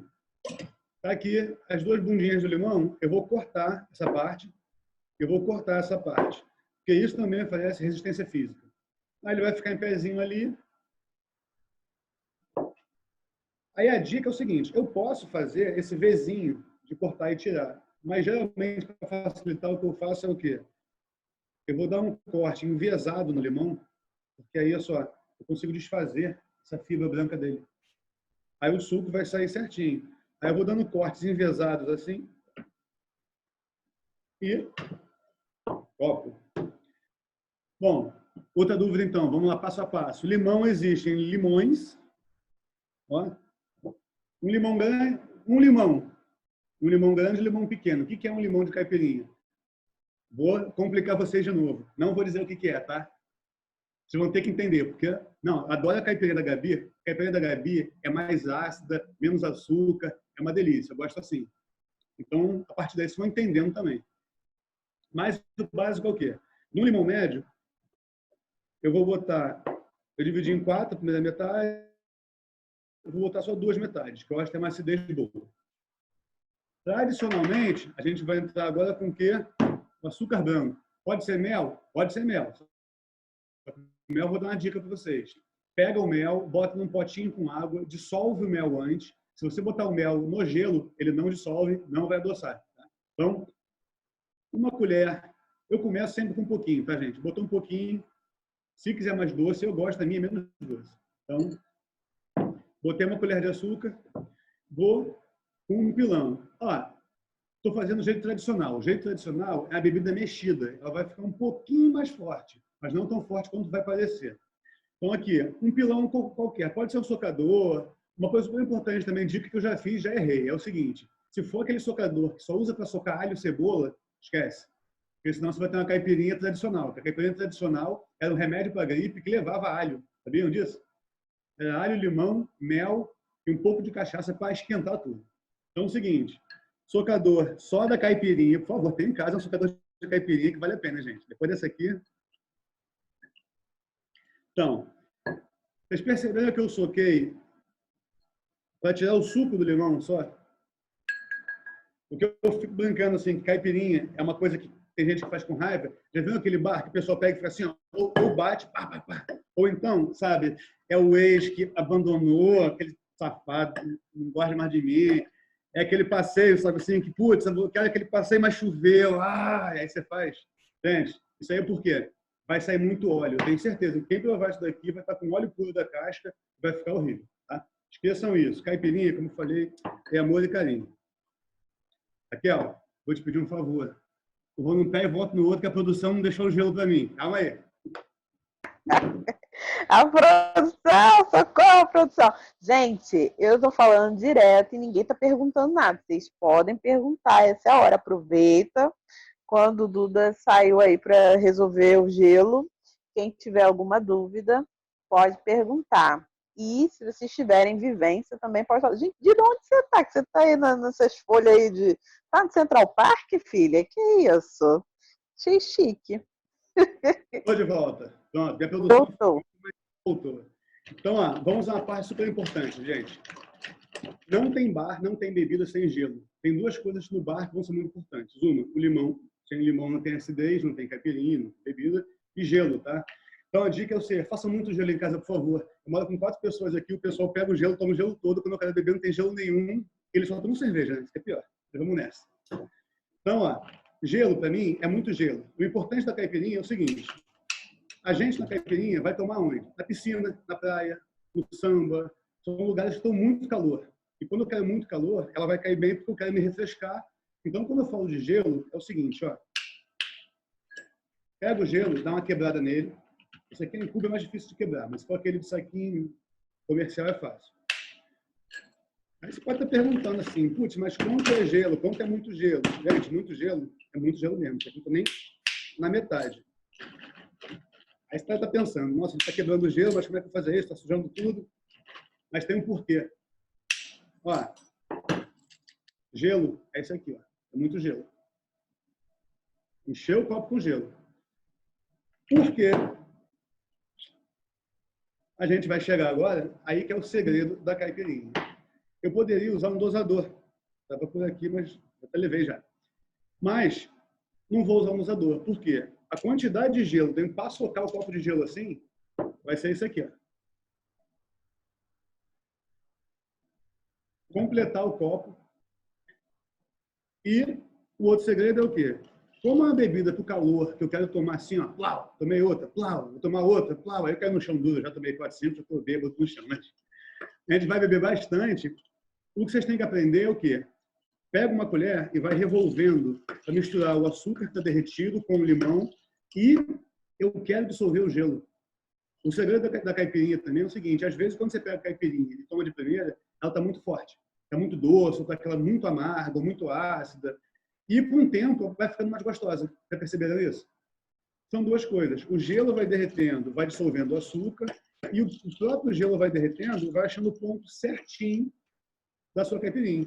Aí depois, para tirar uma onda, pega uma colher, faz assim, ó, e...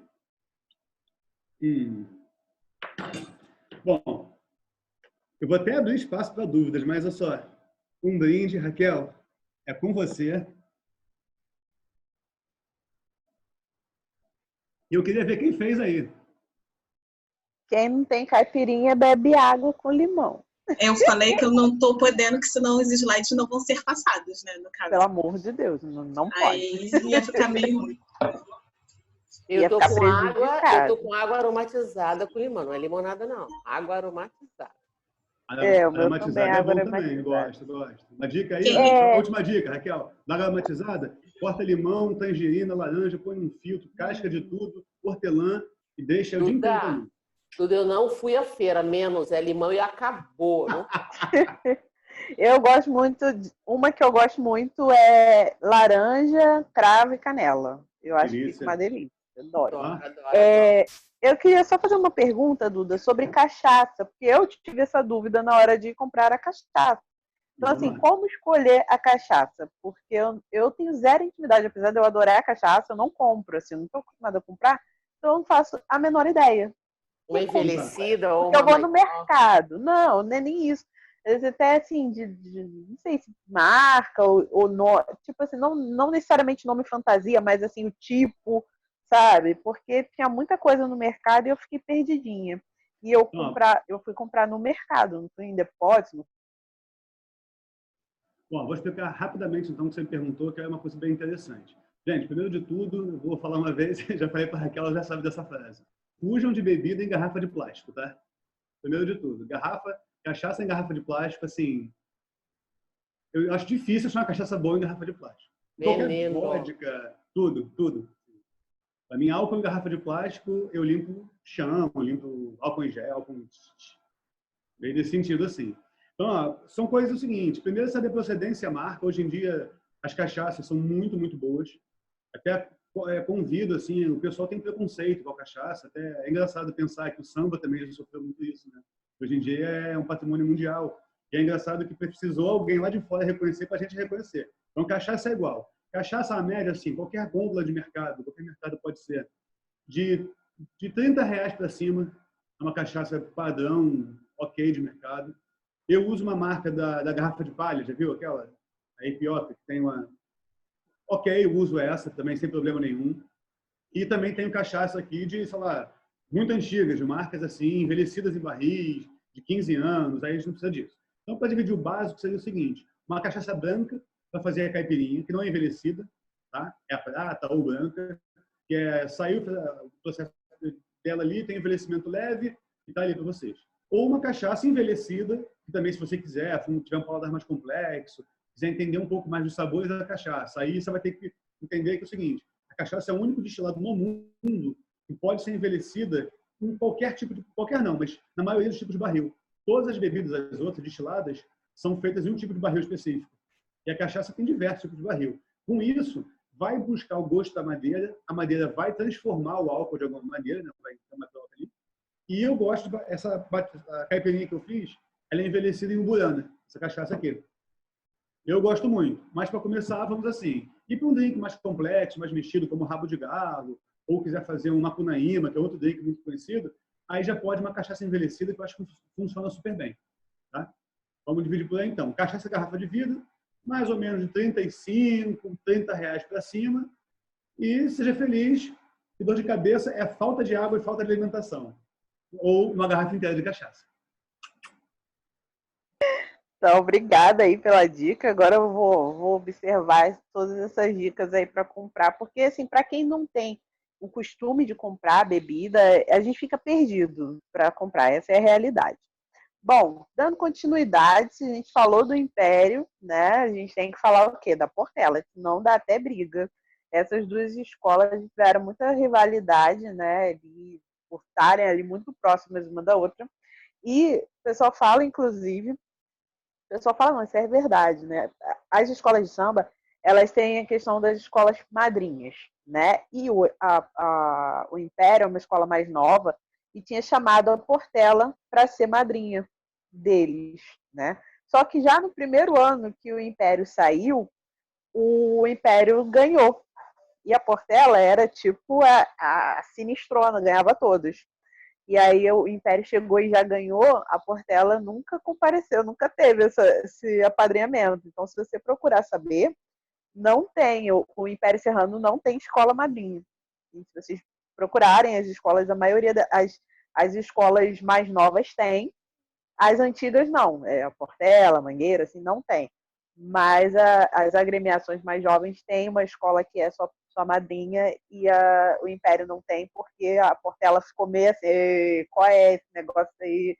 Tá chegando desse jeito. Aí criou uma rixa. Já teve muita briga. Né? O carnaval, como eu falei, ele não era como hoje em dia. Então, aquela estrada do Portela ali ficava pequena, né? Porque as duas escolas ali disputando território, né? A gente tem histórias aí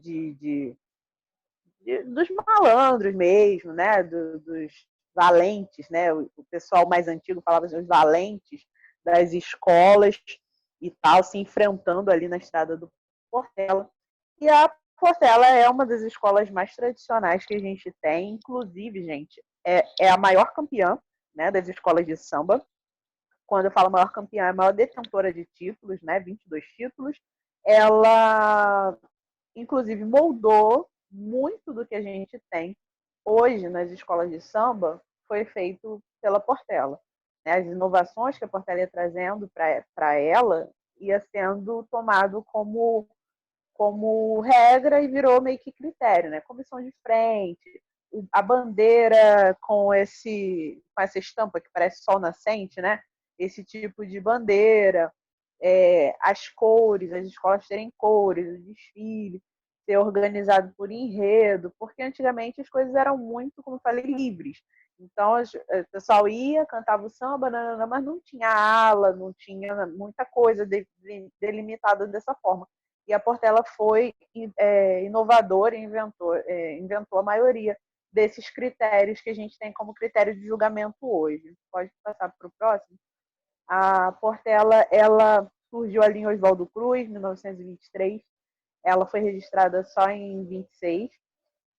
E ela tem, além, né, desses detalhes todos que eu falei, tem também um outro detalhe que a gente comentou até na live nessa semana que eu fiz com Duda, a questão da presença feminina nas escolas de samba. A gente tem uma primeira mulher ritmista, porque como o samba ele está muito ali misturado com as questões das religiões de matriz africana, né? Até aí no slide está falando sobre o toque de surdo de terceira, o toque da caixa.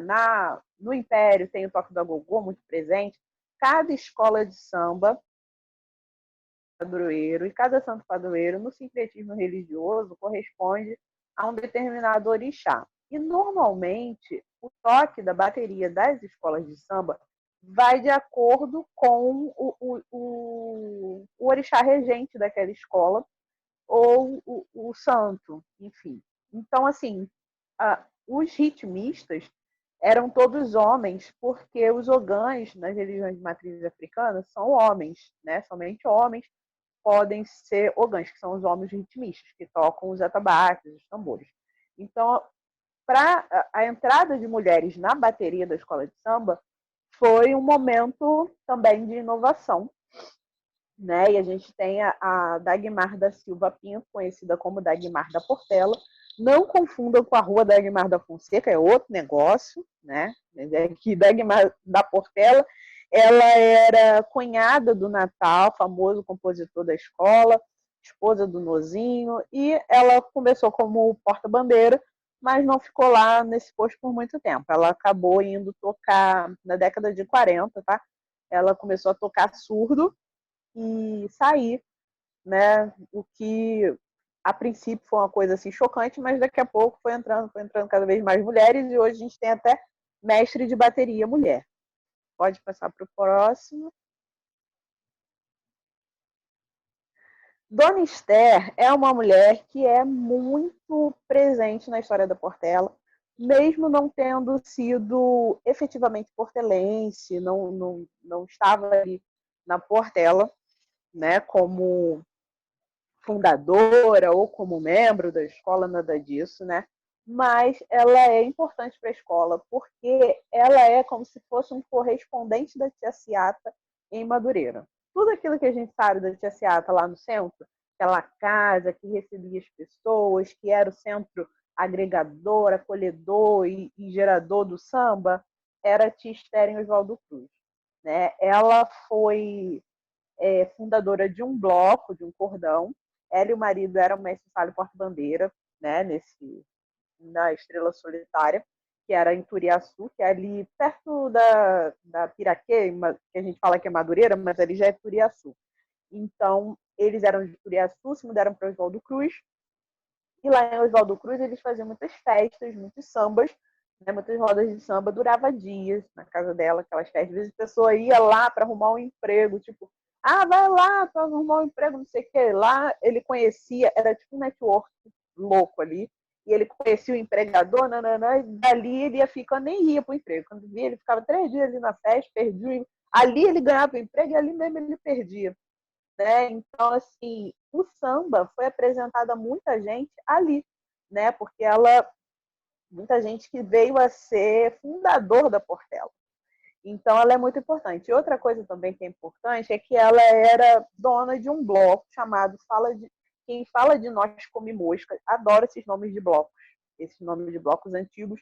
Os novos também são bons, mas os antigos são maravilhosos, né? Quem Fala de Nós Come Mosca, e era um bloco que tinha licença, né? Então, como o Duda falou, na questão da repressão ao samba, né? Do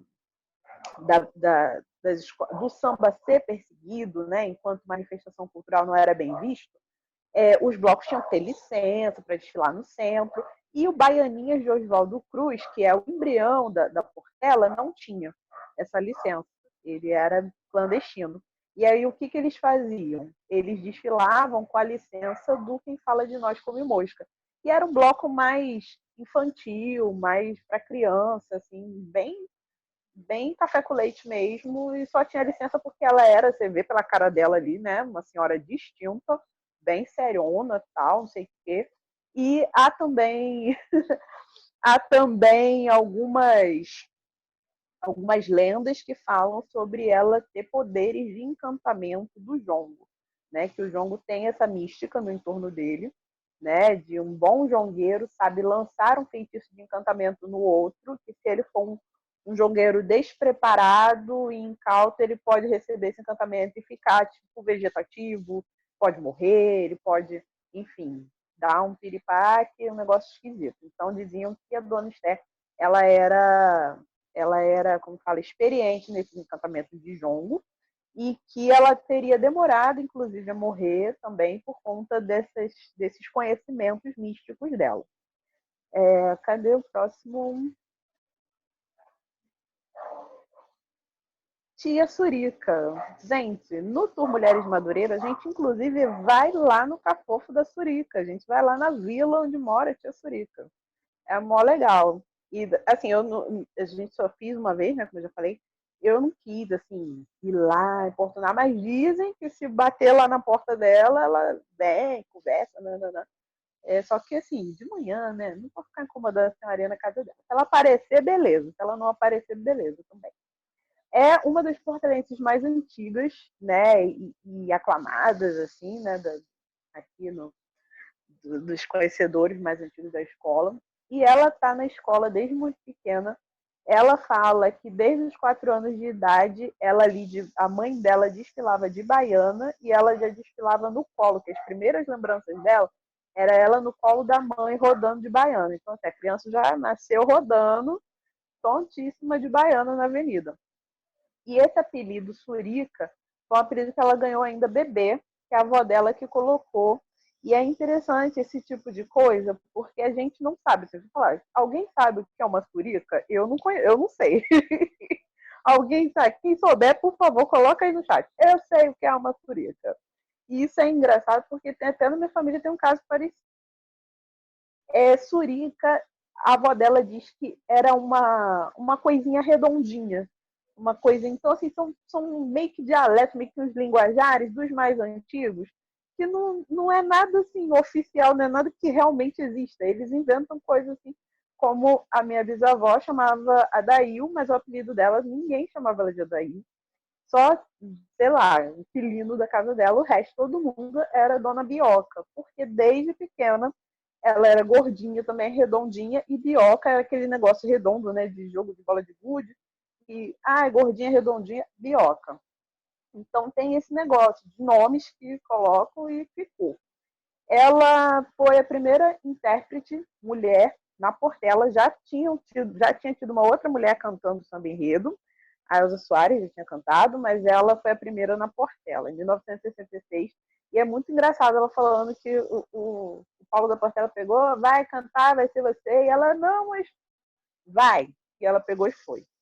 E ela só cantou uma vez, mas depois ela ficou como pastora, que são aquelas mulheres que ficam fazendo ali o backing vocal, né, do samba. E ela foi também idealizadora da Feijoada da Portela. Até em meio a um episódio meio triste, né? Foi no sepultamento do Argemiro, que é um dos baluartes da escola. Ela olhou e falou, caramba, tá todo mundo morrendo, né? Os baluartes da escola estão morrendo, os mais antigos estão morrendo, e a gente precisa manter e manter viva a chama da escola. Então ela começou a fazer as feijoadas no quintal dela e ela já na Portela, e ela já dava festas no quintal dela, que tem até música falando, né, do Cafofo da Surica. E as festas do quintal dela, ela diz que foi iniciada, inclusive, na tradição da Dona Esther, né, de festas baita festas, samba no quintal, mas tudo com muito respeito, com muita ordem, que aqui não é bagunça, não. O próximo.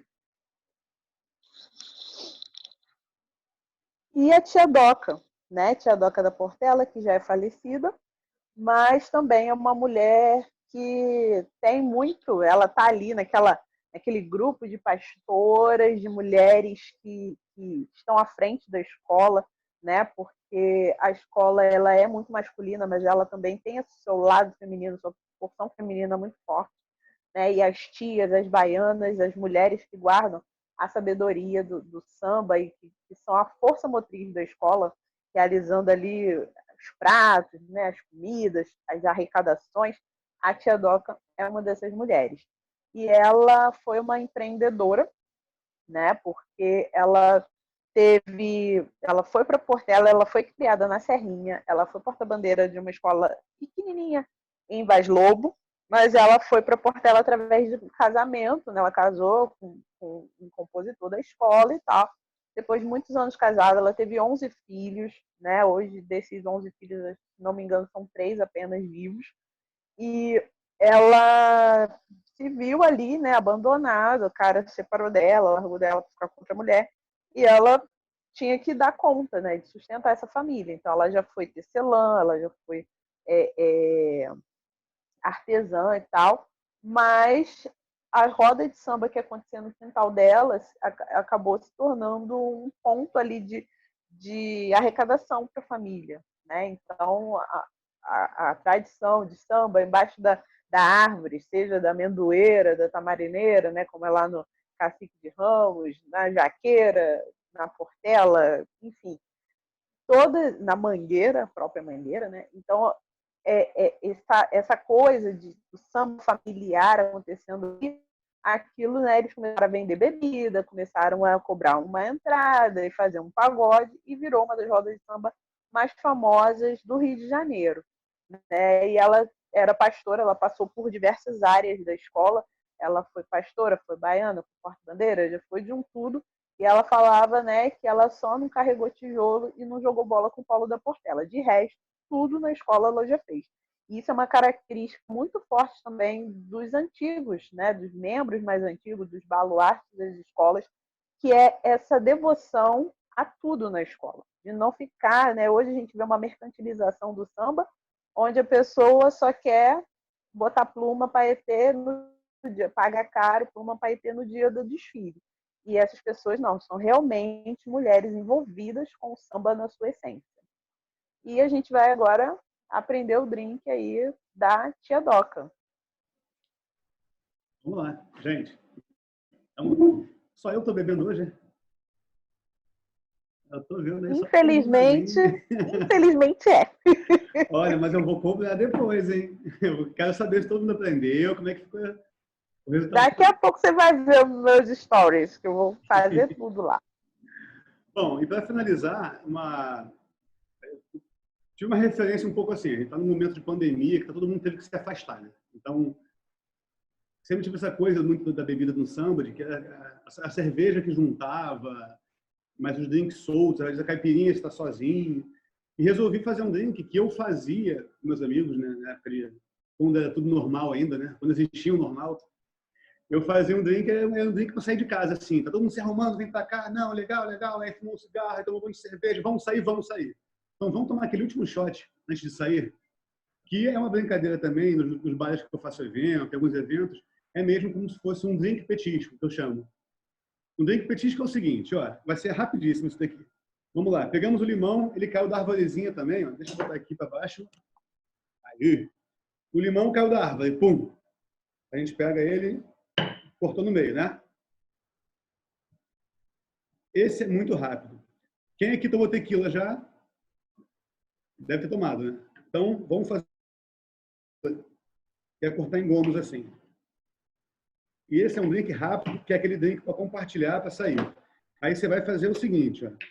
Vai pegar uma bandeja, você vai botar açúcar refinado, vai botar canela em pó, certinho, os gominhos de limão aqui, vai pegar os copinhos das pessoas, que aí são o quê? São 5 pessoas? Vamos lá, 5 copinhos.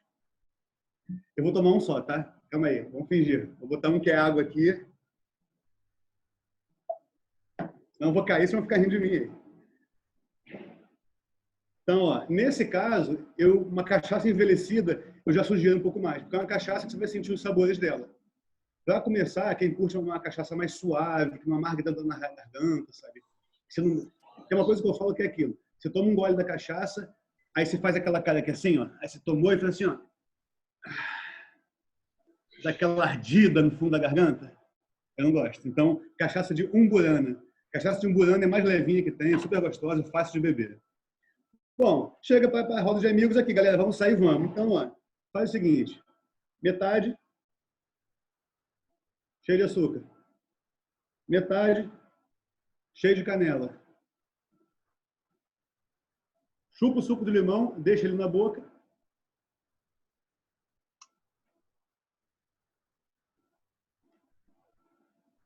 Ó, eu posso garantir para vocês. Beber o limão na canela, no açúcar, vocês não vão sentir. Isso que é a grande onda desse drink. Ele é um problema, porque assim, você tomou rápido, nem fiz cara de, não, eu já quero tomar outra. Cara, aí é um problema. Você vai querer beber, porque ele é bem docinho, a canela deixa a boca picante, uma cachaça boa. É meu drink, eu me despeço então. E, relembrando, eu vou botar um conteúdo online que eu já tenho sobre caipirinhas. Tem uma página que eu tenho, um landing page, que eu vou passar depois para o pessoal do Som Mais, como um bônus também para a gente aí, para ter um material bem completo aí. Qualquer coisa pode me falar, pode entrar em contato também comigo das maneiras que vocês quiserem. E vou continuar bebendo aqui. Raquel, vai daí.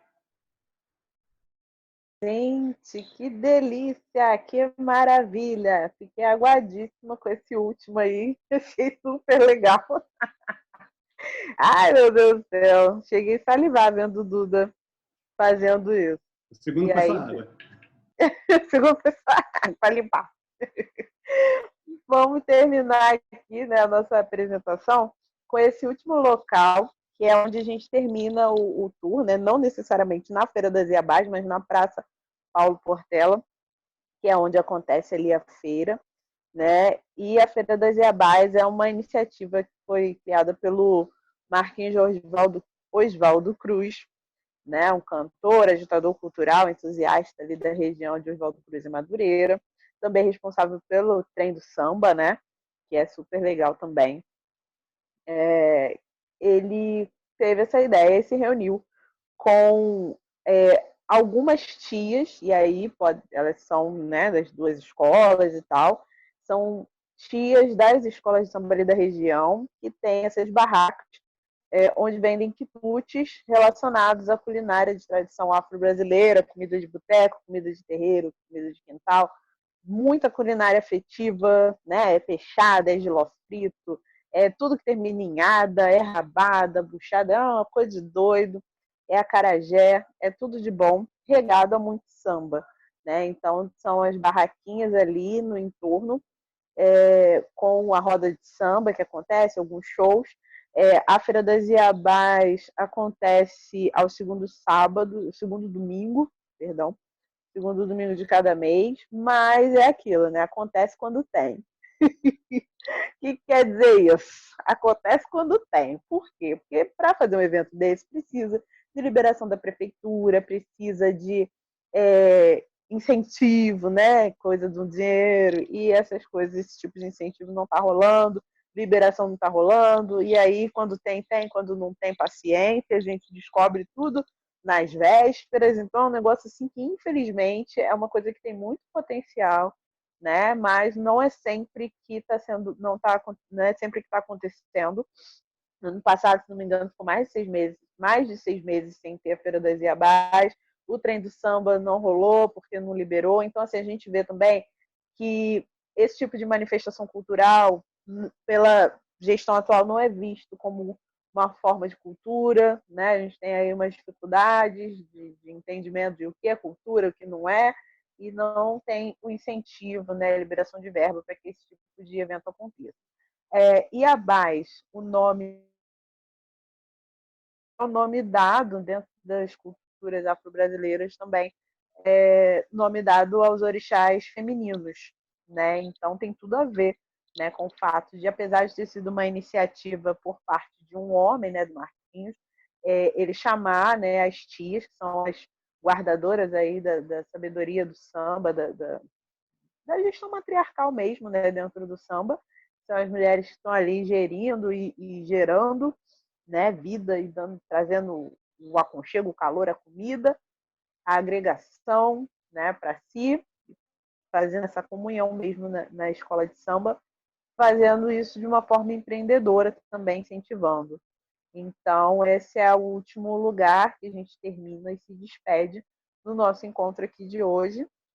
Eu espero que todo mundo tenha curtido, né, que tenha gostado do evento, tenha tido aí uma experiência diferente.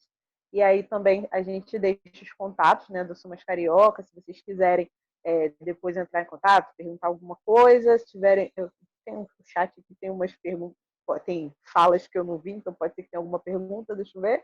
Não é pergunta, é só comentário. Então a gente agradece, né, a presença de todas vocês, maravilhosas. Quero ver todos os drinks feitos. Posta lá no Instagram, marca a gente, marca a Liquifeito, marca o Duda. E vamos tomar aí nossos drinks e sempre manter viva a memória dessas mulheres, porque se ninguém falar sobre elas, se ninguém falar essa história, essa memória vai se perder, vai ficar esquecida. Pensa em, por exemplo, na Zaquia Jorge, né? Como a gente ouve tanto falar em tantas outras vedetes do teatro de revista, a gente não conhece Zaquia Jorge.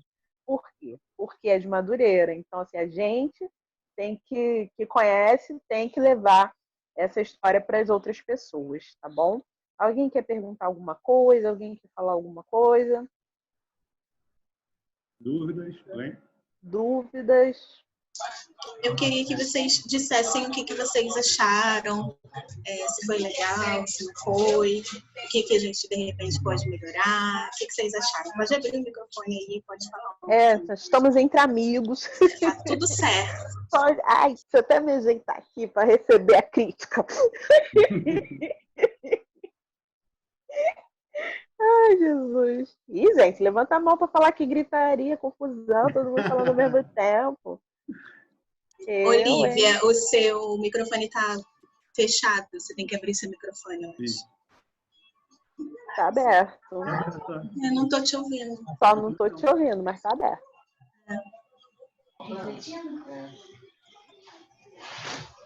Não estou te ouvindo, amiga. Não. Tenta tirar o fone, de repente é isso. Oi, Márcia, você quer falar alguma coisa? Tá, minha madrinha, gente. Eu cheguei atrasada. Chegou atrasada, Dindinha.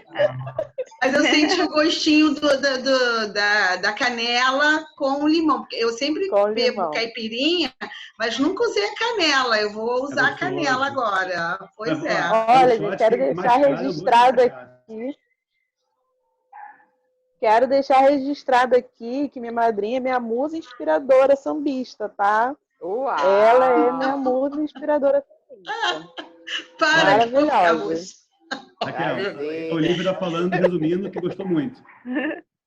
Márcia, você chegou no finalzinho, mas tudo vai ficar gravado e você vai poder assistir depois com calma, tá bom? Vou assistir sim, tá? Mas assim, eu gostei. Achei ótimo o visual, depois que ele faz a caipirinha, o visual da Feira das Iabás, é justamente isso que a Raquel falou mesmo. Memória afetiva. E é muito bom. Que bom. Mais alguém quer falar alguma coisa, gente? Eu ia falar, Kari.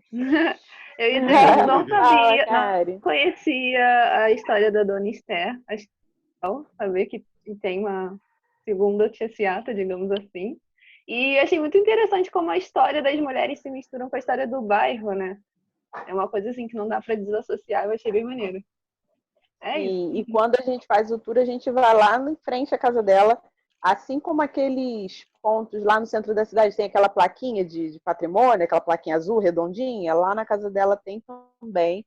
Lá em Madureira tem um circuito de patrimônio do samba, então é um lugar com vários indicativos, né, de patrimônio, e essa casa é um deles. E a gente passa lá, vai lá na ruazinha onde ela morava, em frente à casa, gente fala outras coisas também, porque aqui, devido ao tempo, né, é mais corrido, no tour dá para falar mais, e é muito legal. Então, eu espero vocês um dia, né, quando a gente voltar ao normal, a gente vivenciar tudo isso que a gente viu aqui hoje e outras coisitas, mas ao vivo e em loco.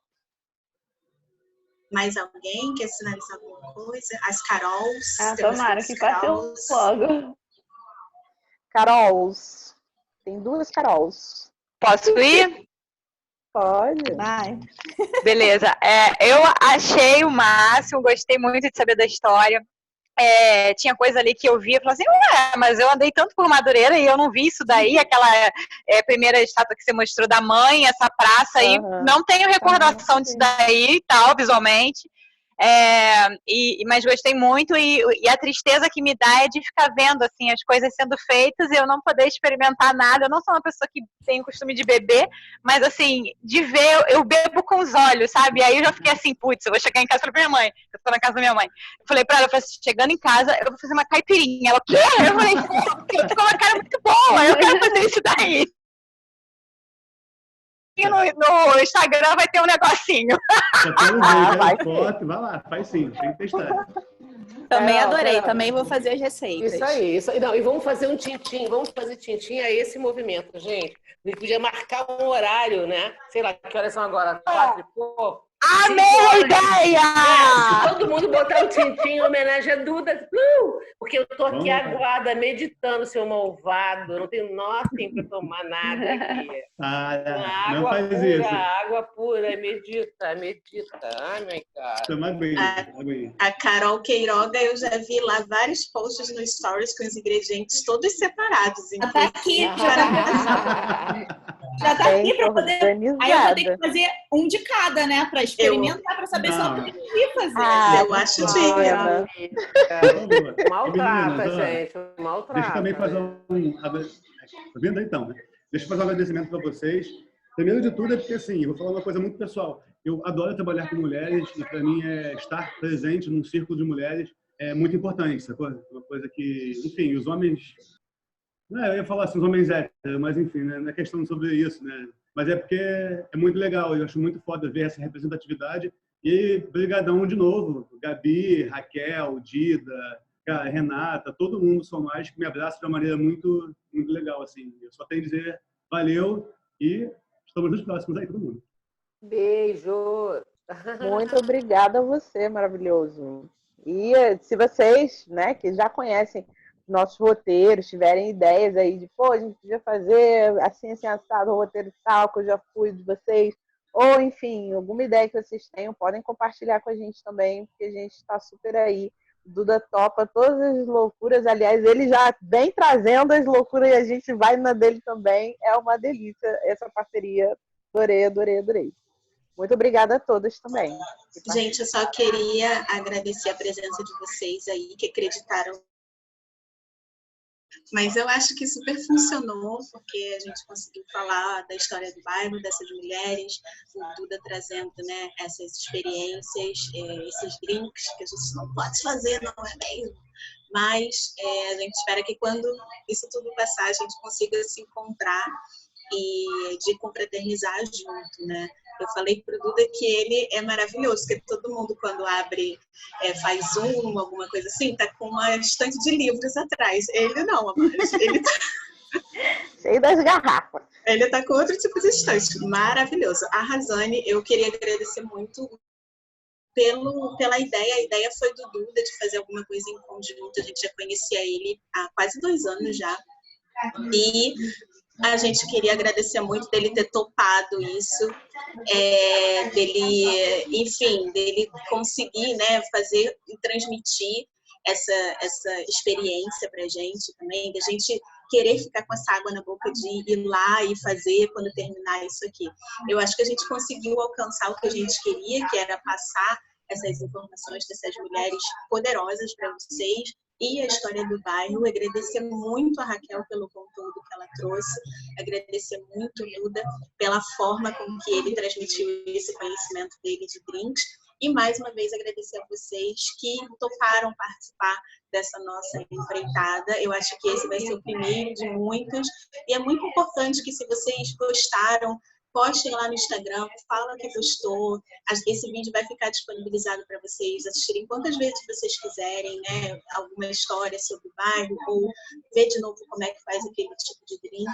A gente vai disponibilizar para vocês no Google Drive. E compartilhem, falem com as pessoas, porque quando a gente fizer o próximo, a gente vai precisar que vocês falem: nossa, foi muito legal, eu aprendi bastante coisa, faz que você vai gostar.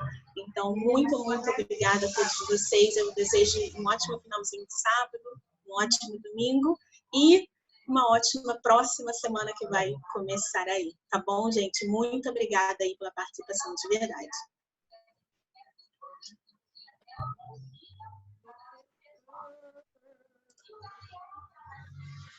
Um super beijo. Eu vou encerrar por aqui. E até segunda-feira, no máximo, a gente manda o link para vocês desse vídeo no Drive. Tá bom? Um beijo. Beijão, gente. Tchau, tchau. Tchau, tchau.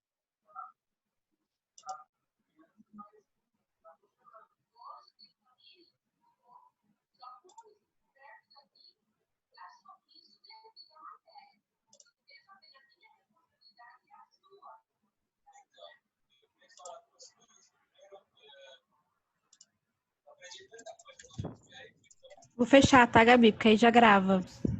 Tá, é isso que eu ia te falar. Pode fechar, porque se eu fechar, eu tô com medo de não gravar. É. Pode... Vai.